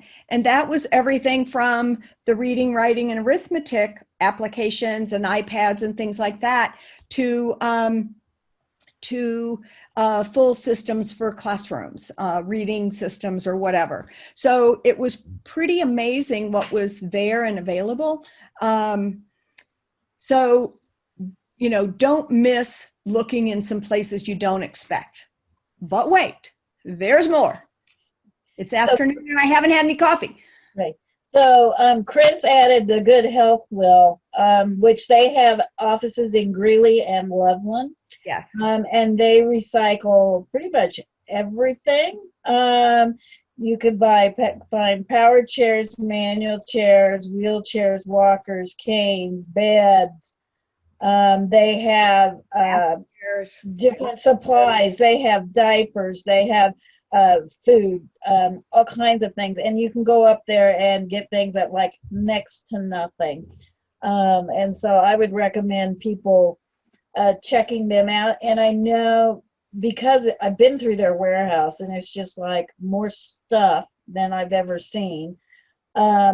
People are coming in from out of state. We get a lot of people from Wyoming, Nebraska, and Kansas coming in to get their stuff there. And it's all usually in pretty good condition. And so they have children's and adult equipment there and supplies. And so I think we have that in our AT funding resources. So it is a really good resource. So, and I really encourage you all to talk to other therapists, because if you have a therapist in another school that knows that a kiddo is getting a new device, they may not need one of their old devices. We always have one backup, but there's no place else to go with some of these devices, and they're still perfectly good. So don't hesitate to ask families, do you have any do you have another extra mount or something? I have a kid that can't get funding. Families are amazing resources, and they'll put it out on social media for other families. Parent to Parent also lists a lot of equipment. Yes. So Colorado Grants Guide does require a subscription. I don't know if you have one through SWAC, but what I did is I wanted to show you kind of what the details look like, and go next. And because I don't have a subscription right now, this is what came up. But you can tell it gives you a whole lot of information. So if you had a subscription, and I think it's under $200, you can go in and say assistive technology or durable medical equipment, and it'll tell you, and that this is Colorado statewide and who to contact and their application process and their deadlines for applications. And you have to be a 501c3 or whatever, or we're looking for school districts. So that's a resource, and you may find that your local ARC chapter has a Colorado grants, and they would share and let you do a search. Oftentimes, your other organizations, your other not-for-profits that are looking for funds have one of these subscriptions and would let you do a search. Next. GuideStar is one of the foremost. Again, it does require a subscription, but I oftentimes you have one because you're looking for, if my brain just stopped. If you're looking for a not-for-profit and the percentage of their overhead costs, or the percentage of in a good philanthropic donation process. So GuideStar, though, has a pretty robust source of resources in a database. Turn the next slide. And one of the ones, and this is a good example of what you might come up with in GuideStar, and it's the variety of Greater Kansas City, but we have a variety in Colorado, and there's outdoor professional things in Oklahoma, but the resource was assistive technology. Variety, isn't it a tent? It's actors. Yes, it's theater people. They do a lot of recreation, adaptive trikes and bikes and things like that, but they don't turn you down. They're in it to do a good job. And so that's one of those places you can go and ask for a whole lot of different things. Go ahead. Now, in Colorado, we have something called a Colorado Resource Directory. These are all examples of how you can search, like assistive technology and computer access, or K through 12 education, or vision resources, or hearing resources, and services. Turn the page. This is what the first page looks like. So you go in and you are searching by county and by topic area. And you do have to put in a name and a password, I think, name and password, but there's no payment, there's no cost. And it searches whatever you're searching. So it's a very good, strong resource database for services and supports in Colorado. And next, we have Colorado funding sources. I thought it was with a, I must have spelled it wrong. I meant to spell it with the $ and the S. Isn't that how it is done? No, that's AT funding sources. Okay, thank you. So Colorado funding sources, don't forget the community center boards. Don't forget that there's mill levy dollars. Those are your tax dollars at work. Independent living centers. Other states have more robust independent living centers. In Colorado, we have some very strong ones on the West Slope in Grand Junction. We have some really strong ones in Colorado Springs. So sometimes they get grants. It never hurts to call them and say, hey, I am a teacher. I'm looking for XYZ. Any chance you have any funding at this point? Know that Social Security has different programs and that it is an option and should be considered along the way. Workman's comp is always a funding if we've had any kind of work accident. Again, disability-specific organizations like Epilepsy Foundation, Autism Society, et cetera, tend to be raising money for their operation to support people. Not necessarily, but sometimes they'll get a grant to do something. Right now, there's some telehealth grants out because of COVID. And so you just kind of want to see what is out there and what, if anybody has any special grants.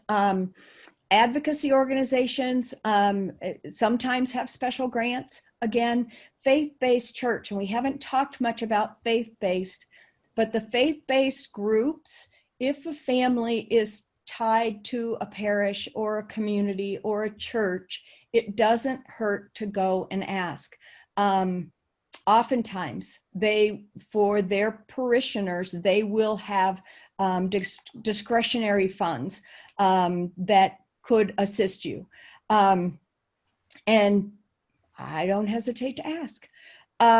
Community resource service organizations, again, the Sertoma, the Optimist, the Rotary, they raise money to do good. And so asking them, especially if it's a kiddo in their community, in their smaller communities, they're more than happy to help you. And when we talk about this, we have groups like Home Builders Association that does builds ramps on the front of houses for families and individuals, and they do large scale changes and are funded to do those. So figuring out what you need and that's part of why we did the framework early on, because you have to kind of figure that out. But, and Maureen Malona says the public library, at least the Denver one, has Colorado Grants Guide available for free, but you have to go in to use it. It's not available during COVID, so not online. The other thing we talked about, animal organizations, we talk about that, but it is the lions and the tigers and the bears and the water buffalo and all, they all have activities that they're raising funds for. So know to look. Okay, so now we're at Colorado funding sources. No, go ahead. No, this is still you. I know, I'm just, I'm good. There's a lot of talking really fast. So one of the organizations that we tend to use as a go-to is Friends of Man. Friends of Man really wants to be the last dollar in, and they want to know that the family is paying in. They're a little more conservative. In other words, they're going to ask, if the family can do anything and all of that. But for things that we can't get funding for, the hard things to get funding for, it's one of the places we go. And they are reasonable and you can reach out, but one of the things you cannot do is, as a family, you can't go there. As a person that needs the service, you can't go there. It has to be the professional or the social worker or the whoever that asks on behalf of the family. And that's what I mean by more conservative. They're more paternalistic about how they do that. But I get my own hearing aids through my HSA. So I'm lucky enough to have a husband that has a paycheck, because I don't. And so we shelter that money from tax and then use that money for the health services that we need, like hearing aids. So that is an option for a family to save up, if it's an option for the family to save up. So I should say it that way. But there are low interest loans. The Area Agency on Aging, sometimes they have a pot of money that they could use. But yeah, I think you have to be over 65, or is it 62? You have to be old. And, you know, I don't ever say the community fundraisers aren't a good idea. They're a last idea for me because they take a lot of manpower time and don't always bring as much, like golf, you know, like golf, whatever you call them, events, golfing events, whatever. But corporate sponsorship, I wouldn't hesitate to call a hearing aid company and say, here's what I need help with. Employer donation match and found other foundations. So let's go to the next one. Again, there's documentation in all of this, but I always also look to see if there's a way that the family can be saved some of the money they're spending, if then we could put in some money for whatever it is we want. So I look kind of globally to make sure, do a 360 eval of, are there any other programs that they could be in, kind of like getting Medicaid buy-in and offsetting the co-pays, et cetera, that I could gain money that way. I always encourage families, especially if they're going to therapies and things like that, to keep a log in their car.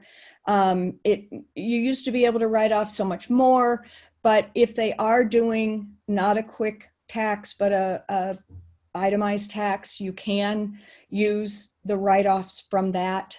And, you know, I sometimes even suggest families keep it all separate, so they use get a credit card just for their copay so they can really track them.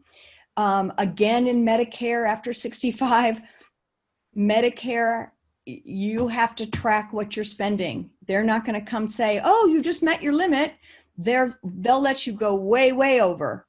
They don't come to you. And so you really have to keep track of what is going out the door in order to know if you've hit your spending limit, and they should then be paying everything. But any kind of equipment rebates, incentives, don't hesitate to call them. Do you have a loaner that's been used for a year that you've been showing, and you give it to me for a lower cost, or your cost, or whatever? So I don't hesitate to look under every rock, especially for kiddos. So now it's you and I get to stop for a minute and take a breath. Right, drink some water. So at the Center for Inclusive Design and Engineering, we have a funding database that includes all of this information that we've gone over today, so that you can do a quick and dirty search. So we have over 2,000 agencies listed in our database that you can actually search from. So we only ask typically 5 questions. I think we have 6 there. Searches are based on the specific county that the individual lives in, their diagnosis, and we use the diagnosis as it relates to their need for assistive technology. So when you're looking at that, there's no way we can list all those codes and names of disabilities, and so we do the general ones, and then we always have an other category. So it could be vision other, hearing other, mobility other, so that you can still do a good search around the specific need. We have the area of your life that you need it. Is it home, school, work, or play? The type of device that you are looking at, a category of devices. So is it a hearing type device? And then we also look at type of assistance for the equipment loan programs that we have also listed in there. So you can do all kinds of things. I usually just do the top 5 because the problem with this database is that it usually kicks out too many funding sources, and people become quickly overwhelmed as to what they need to do. So I always tell people, if you have difficulty using our site, to let me know and I can do it for you. So the website is at-partners/funding if you want to go and look at this. And so I'm going to go through it just a little bit so you can kind of see what it actually looks like. So once you do a search, it will come up with a variety of a whole listing of types of agencies, and you can either pick and choose, or you can just go down the whole list and select the ones that you think are most appropriate for you. And so this kind of shows some of the information that you can get. It gives a description of the agency and their grant program. It tells you how to apply. It gives you the telephone number and a live website link if they have one, and when you can apply. So there's all kinds of information there. Here's one of the searches I did, and we were talking about the faith-based groups. Johnny and Friends is one of those, but it is a national fund. And so they do like people to be associated with some sort of faith-based organization, but it's not necessary. So I've had several people apply who don't go to church on a regular basis or belong to a church, and they've still gotten funding. So it talks about what they provide funding for. It says they will provide up to $2,500 for someone. They focus on health and wellness, education, and ministry. And so we look at the health and wellness. So it's available for adaptive needs and equipment rehabilitation and special treatments that are not covered by private insurance or other funding sources. So right there it tells you what kind of letters of denial you need. So your private insurance and public insurance, you'll need denial letters for that. Then they are really good. They are very specific about what they will not pay for. So they're not going to pay for past medical bills or prescriptions. And so a lot of people are always looking for back payments on things. Then they talk about specifically what they'll do for churches. But submitting your application, they tell you that you have to complete things, their application form plus the budget. The applicants have to have a permanent address. So again, these places are giving us all the details that they really are looking for, because unfortunately there are so many applications that come in, they're looking for any excuse to toss your application out. And so you want to make sure you read all this very carefully so that you know what they're looking for and what they don't want from you. So they tell you how to apply. You have to send the information to Karen. Let's see, and then there's their address, their telephone number, again, their website. There's an email, so if you want to ask questions, you can connect with somebody. When you can apply, a lot of these places are very specific. about when they'll take applications. Some of them only do it once a year. Some of them do them every quarter. Some of them do them every month. And a lot of them will give you the exact day of the month. So it's like the 30th of October that you have to have your stuff in for this quarter. So because their boards are meeting just prior to that. So they just after, yeah. They want documents in and everything ready so their board can get it to decide who gets funded and who doesn't. Right. We also have on there what type of application format. Do they want it in paper? Can you do it online? There are some of them that will even actually let you just call them and talk to them over the phone and make an application that way. Who they accept their applications from. So it can be you, the parent, anybody. It may have to come from a third-party professional, which we have a lot of those, so your social workers or someone else. The documentation required, so they're going to want that doctor's letter or prescription from the clinician. They want an estimate, and they always want the doctor's signature. We've been talking a lot about the undocumented workers. They're going to want their green cards. You know, they're going to want, some of them ask for that. Some of them ask for all kinds of documentation. We have some granting agencies that if you're needing vehicle repairs, they want your car registration. We have a lot of places are going to want a copy of a bill with your name on it that shows your permanent address. So when you search through here, all that information comes up. So we have tried to make this as easy as we possibly can. So it's kind of like the grants guide and things that Christy has already shown you, but this one is free and it's just online and you can do your own searches, or like I say, if you have issues, you can call me because, again, it has a tendency to spit out 20 or 30 agencies, and I usually try to give people the top 5 that I know that are more likely to fund them. So we talk about Friends of Man, AV Hunter Trust is another one. And the thing to remember is that these big funding agencies do talk to each other.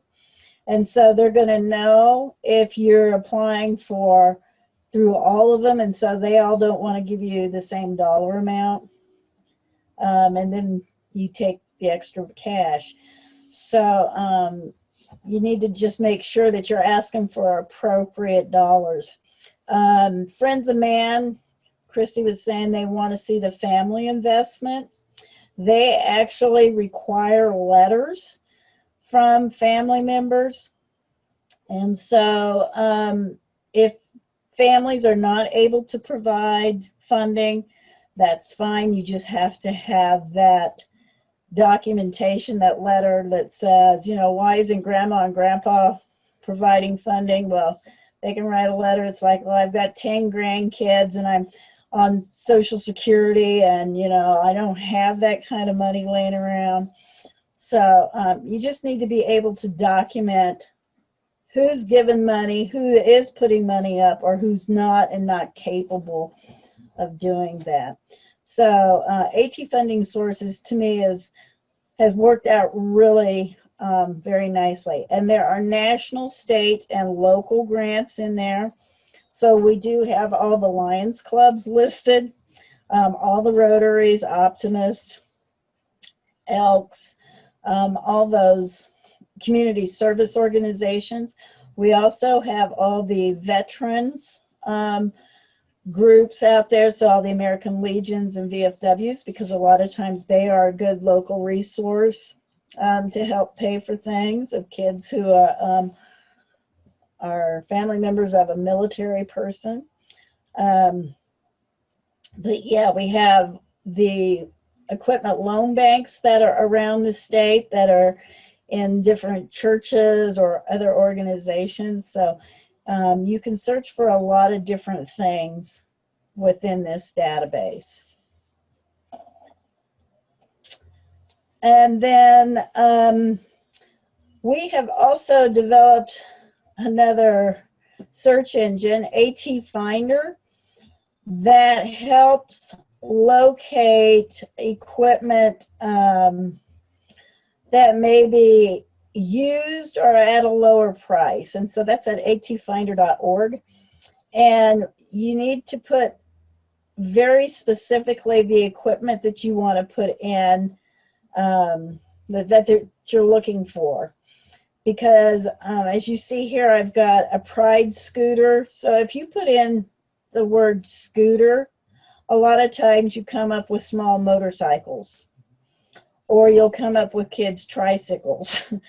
And so I try to use manufacturer names, because once I put in Pride scooter, then you can find all kinds of devices that are out there.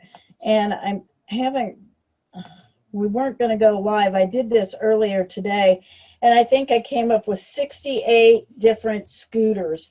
And they were all medical type scooters that we would be looking for, and they range from a couple of $100s to a couple of $1,000 depending on what it is that they were selling. And so you want to be very specific, although I've had people put in like a very specific unique magnifier, and of course nothing comes up.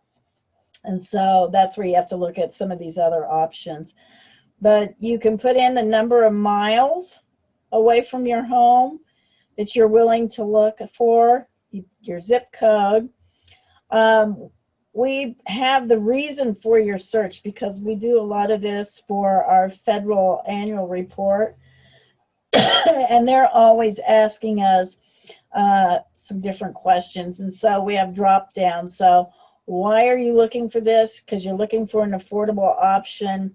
You can't find your device anyplace else, whatever it is. But again, we're looking for the same sorts of things as the type of device that you're looking for, as well as the primary purpose. So it's everyday living, education, employment. So now the unfortunate part with AT Finder is sometimes it has hiccups, and we're in the middle of a hiccup right now that we're trying to get rectified. And so right now it says that we've been getting messages that says you've gotten on there illegally. Well, that's not true, because it's open to everyone. And so if you do the search again, it will go through. But this is a search engine that's looking at Craigslist, eBay Classifieds, and Oodle. And so it just does a real quick search across all those areas to see if it can't find some sort of device that might meet your needs. And I know Maureen had said she looked on there earlier for a communication device, and all kinds of things came up that have communication in them, like vehicles. And so that's why we recommend that you be very specific. So if you're looking for a Dynavox communication device, you can put that in there. I have used those terms from time to time. Sometimes I find things and sometimes I don't. But again, if you have difficulty, if you can put in the manufacturer's name with the device, it's going to increase your success quite a bit. So before we go on, are there questions about the databases and things that you guys might have?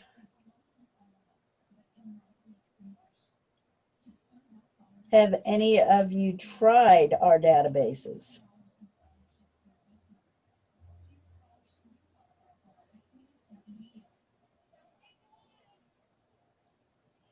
Yeah, I would recommend you at least give it a try, and then again, if you have trouble, to let me know, and we can actually try to help you out, because a lot of times I can tell you off the top of my head the best organizations to go through. So yeah, it does work well. Maureen has put up a Channel 9 donated help medical equipment loan free to anyone And we have survey questions coming up Right. about what have people tried. I want to also circle back to some of the questions we had earlier to make sure that we've worked on all of those and everybody has a couple more resources in their pocket before they leave. Right. And just so you all know, the South Metro Fire Department, that is in that 9 News article we have in the database. So they come up on a regular basis. So, but they are a good resource. I know with, we use this for everything with all the emergencies because I'm involved with that. I know Red Cross, we use it a lot with them to help them find equipment loan closets so they can help people out after they may have lost some of their equipment. So it works out really well for lots of different things. And AT Finder, we get people who look for all kinds of things because, again, I have to look at that for our annual report. You can go on there and find yourself a boat or a pool table or whatever. So it's an option for you to find other things. So the first survey question, have you tried funding from any of the following? A low interest loan, community service organization, corporate sponsorship, foundations, or other? And you can have more than one answer. And iPhone Susan is asking if there's continuing ed certification for this. I do believe there is. Chris? That is Chris's purview. So what we have is a certificate of attendance that will detail contact hours, and you can use that for recertification and licensure. Okay. Right. Yeah. So we've got a few people who've tried this. One of the things we do have in AT funding sources is a list of low interest loans because that is always an option. And so there's a couple of different programs that we recommend if people are looking at that option that will buy. We have one that will even buy vehicles if that's what people are looking, because that's something that people are always looking for. So, okay. And then successes, if they've, the next question, survey question is successes. Have you had success from any of those options? From those that you have tried them?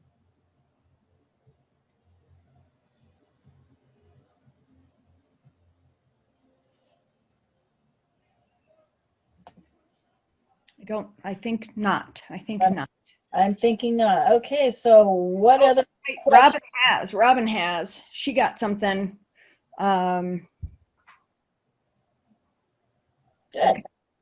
And Chris is saying, please complete the session evaluation in order to receive the certificate of attendance.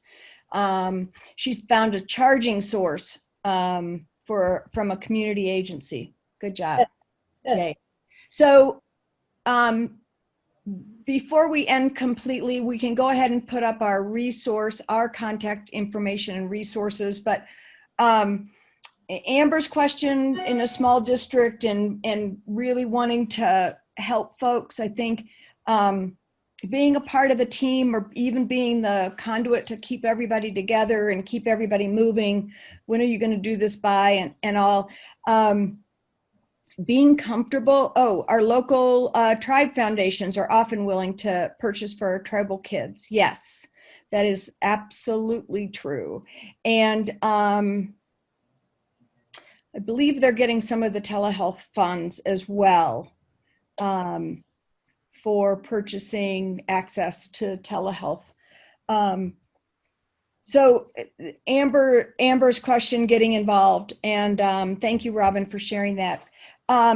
Amber's question about getting involved, and hopefully she has a better understanding of where she can fit in and, you know, working with the teachers that are really struggling to say this kiddo needs something. Michael, hopefully we've helped you. I would really encourage you to go to funding sources to find out about additional hearing aid funding. And hopefully we've answered some of that question. Yes, this was helpful. Muriel, you're 16 to 20. I would take each kid individually, and either if they have access to Medicaid, go through that and EPSTT to get what they need. If they're closer to 18 to 20, then I'd be looking at some Voc Rehab, and I would go through the community center board. Again, Julia or I can help you strategize if there's individuals that are illegal and you really are at a stopping point on that one. Stacy had a follow-up on the loan bank and wanted, I want Stacy and Chris Perkins to work together with her district about how can we get them able to access the loan bank, that it isn't as scary and horrible. They don't have to come up with thousands of dollars. Heather wanted to know more about appeals, and I'm hoping she got what she needs. If she wants to know more, my contact, Ann Julius, is up there as far as appeals and oh, the fun. Stacy Powell wanted insurance information for a device, and we talked about if we can loan it and show value, then you've got more ammunition, if you will, to go to the insurance company and say, this really did make a difference for this kid, and here's why. And the kid could tell us, their throat hurt or whatever with this device, where we wouldn't have known otherwise, and it saved thousands of dollars because there would have been, an appendectomy or something emergent. We like those stories, but they don't always happen for us. Alina, I think I'm saying the name right, was talking about a personal device, and I really encourage you to get on Facebook or wherever, whatever social media you use. I'm not I'm not advocating one or the other, and ask for donated iPads. People have them laying around. They upgrade and they don't necessarily use the old one. So I encourage you to do that, and I encourage you to reach out to some of these community organizations and say, I need 4 iPads for this classroom, and here's all the things I can do with it. I can make it into a communication device. I can make it into a reader, special reader, all these things that can help. And we're more than happy to help. Hopefully we've just inundated you with resources to the point you don't know what to do with yourself and you're exhausted. We are actually an hour ahead of where we thought we'd be, or almost at 45 minutes. And that's pretty impressive. We are open for your information. If you want to ask open, you can ask a question. Oh, so Kate is saying, sorry about the last minute question. I love last minute questions. Would a wheelchair ramp for a car be considered something that is medically necessary and potential funder? Yes. And you can show cost savings by not using public transportation like taxis, etc. Buses, but you can show the time and the difficulty in getting on buses and off buses, especially if you're in a rural community that doesn't have busing or accessible busing. You also can show better access to doctors and community. Go on funding resources or sources to do ramps and things like that.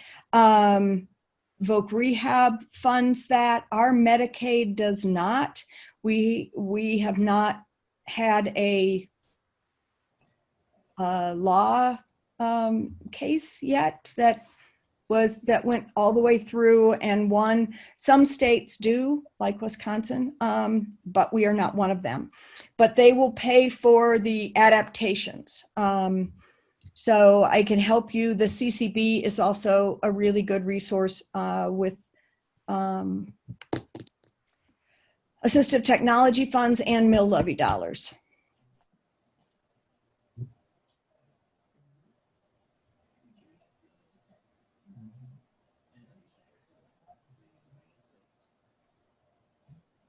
And if you have families that are really reticent to give their health insurance information and understand why you need technology, et cetera, I'm happy to talk with these families, because it is a piece that feels uncomfortable from your role in the schools, but more important that that kid have their communication as they learn it, and it becomes part of their life.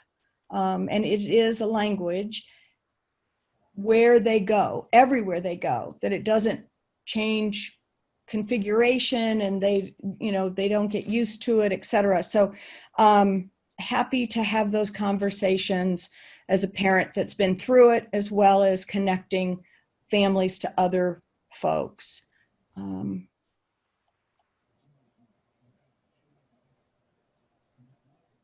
Okay, Robin. I think one thing that can make funding requests feel a little weird in schools is that we have to be so specific about what we need, when we typically try to be more open-ended about recommendations. Yes, and paint ourselves into a corner. Yes, if there's a secondary therapist, if there's a private clinical therapist, getting with them to make sure that they're on the same page is very helpful. Oh yes, if you're rural, it even is harder.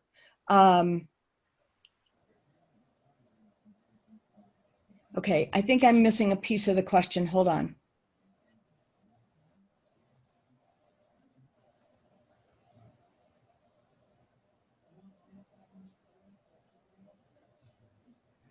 I understand. I think that's part of the loan bank. You're asking, instead of painting yourself into a corner specifically, can you say, we need a communication device that does scanning, or we need a communication device that has picture symbols, but not say we need a specific name brand X. And in order to get the options that you need, yes, you can say it that way, and ask for, Robin, and this is a really important point that I didn't even mention. You can ask insurance and other places to allow you to rent, or pay for long-term rentals. Companies do long-term rentals, so you can have 3 months of a Dynavox and 3 months of a PRC device. PRC doesn't even exist anymore. I'm old. But all of these different types of devices to try, so that you are better equipped to answer the questions long-term, what you do purchase. So you doing that, especially in the rural community, but also using the loan bank, is a great way to go about it. And for many of our kids, using an iPad short term to use as a communication device can be a way to do it. There's also nonverbal things. I would get laminate place mats and do picture symbols on them, so that she could go someplace without the device and point to the food she wanted, at McDonald's or whatever it was. So there are ways to do low tech to give options.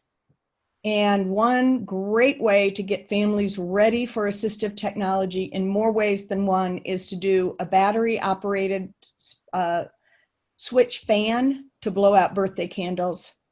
There's a hope and a dream on a birthday cake and blowing out candles. And when the kiddo can't, doing a fan and a switch, and you suddenly have a dream happen, and the family understands, gee, there may be other options, ways to do things for this kiddo.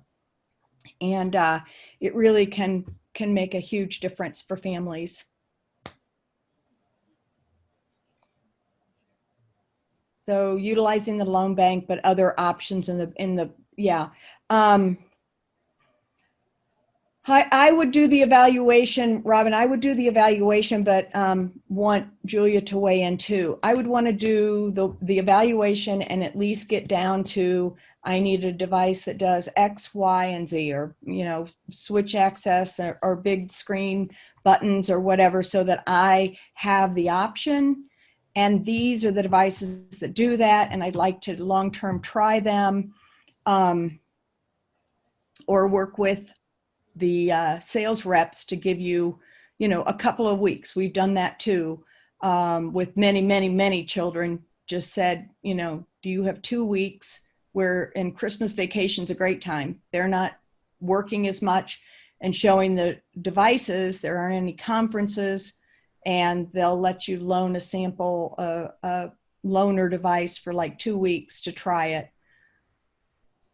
Of course, that may not be your time either. And Chris, you have resources for all the vendors that we work with, and so we can provide that information so that they can get those connections. Do you have that on the website, or is that something they would need to call and ask you about individually? Yeah, I usually take people's emails and phone calls and try to tailor the resources based on what they're looking for. The session evaluations will come in an email shortly after we finish today. And so Robin says that she works with the vendors, but many of them don't want to travel there. And, you know, now is a great opportunity to develop that. Well, they don't know what they're missing by not going to Durango, first of all. Yeah.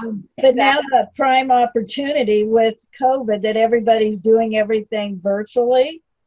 And so I know Heather's on here, and Heather was just helping us with the OB feeding device and doing demonstrations. And so I think some of the vendors are more likely to do in-services and meet with you virtually now because they know that's what everybody's doing. So I might try that because if they feel the need to ship or to deliver the device and work with you, that's one thing. But if they can ship the device and then go through it with you online, that would be another great option.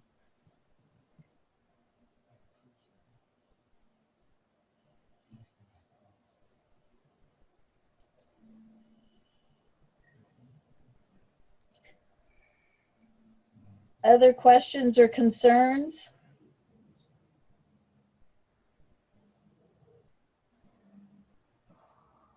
Okay. Christy, do you have anything? No, it was lots of fun. I'm hoping folks really walked away with more information and to know the resources that they can go to get more information. There was a question that just came up. Specific recommendations for replacing broken equipment. Kind of depends on what that equipment is. Can you be more specific, Robin, about your broken equipment?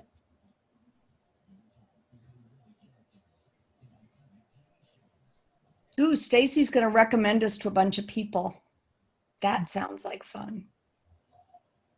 So sometimes if equipment is medically necessary and being funded through insurance and it gets broken and needs to be repaired, there is a process by which you can send it back to the vendor and fill out some paperwork, write, you know, a short explanation and have it fixed through insurance.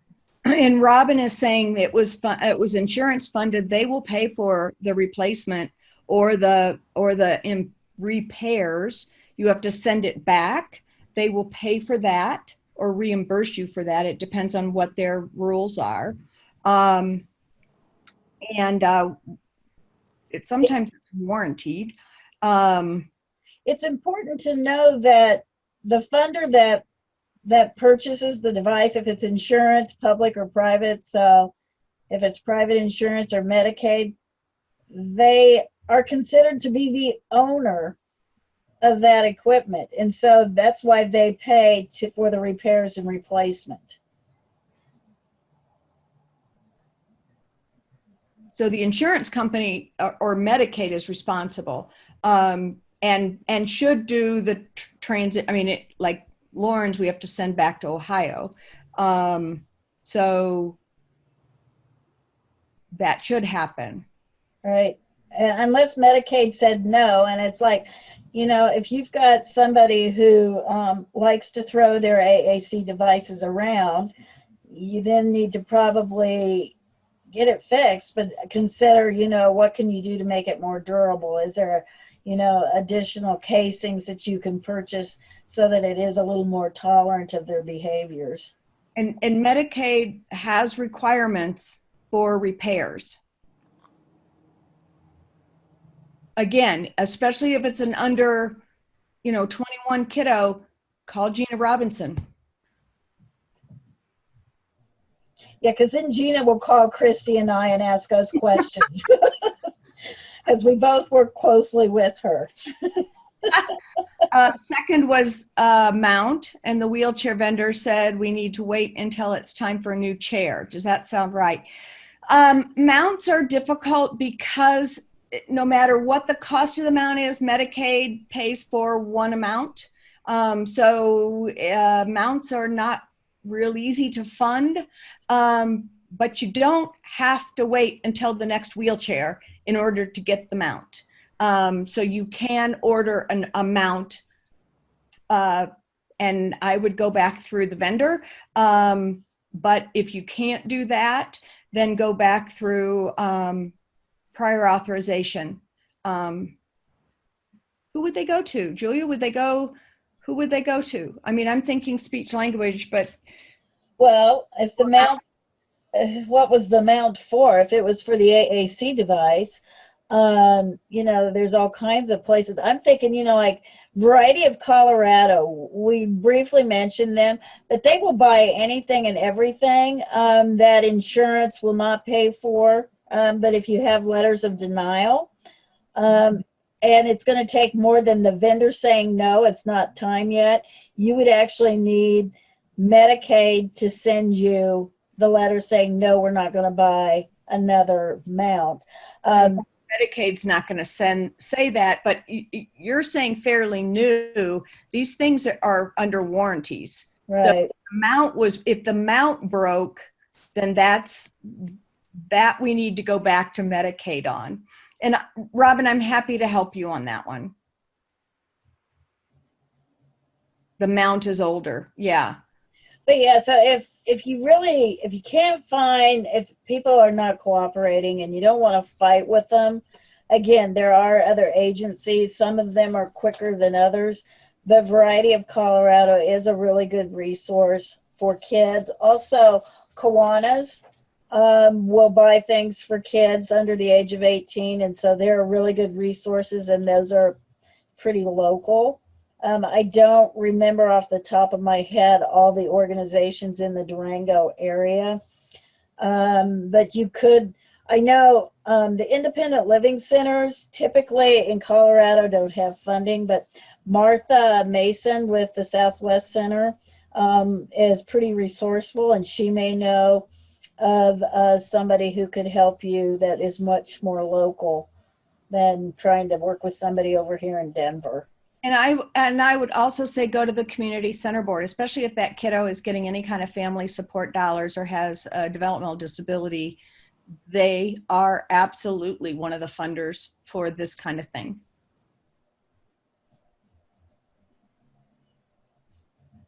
So we just gave you 6 or 7.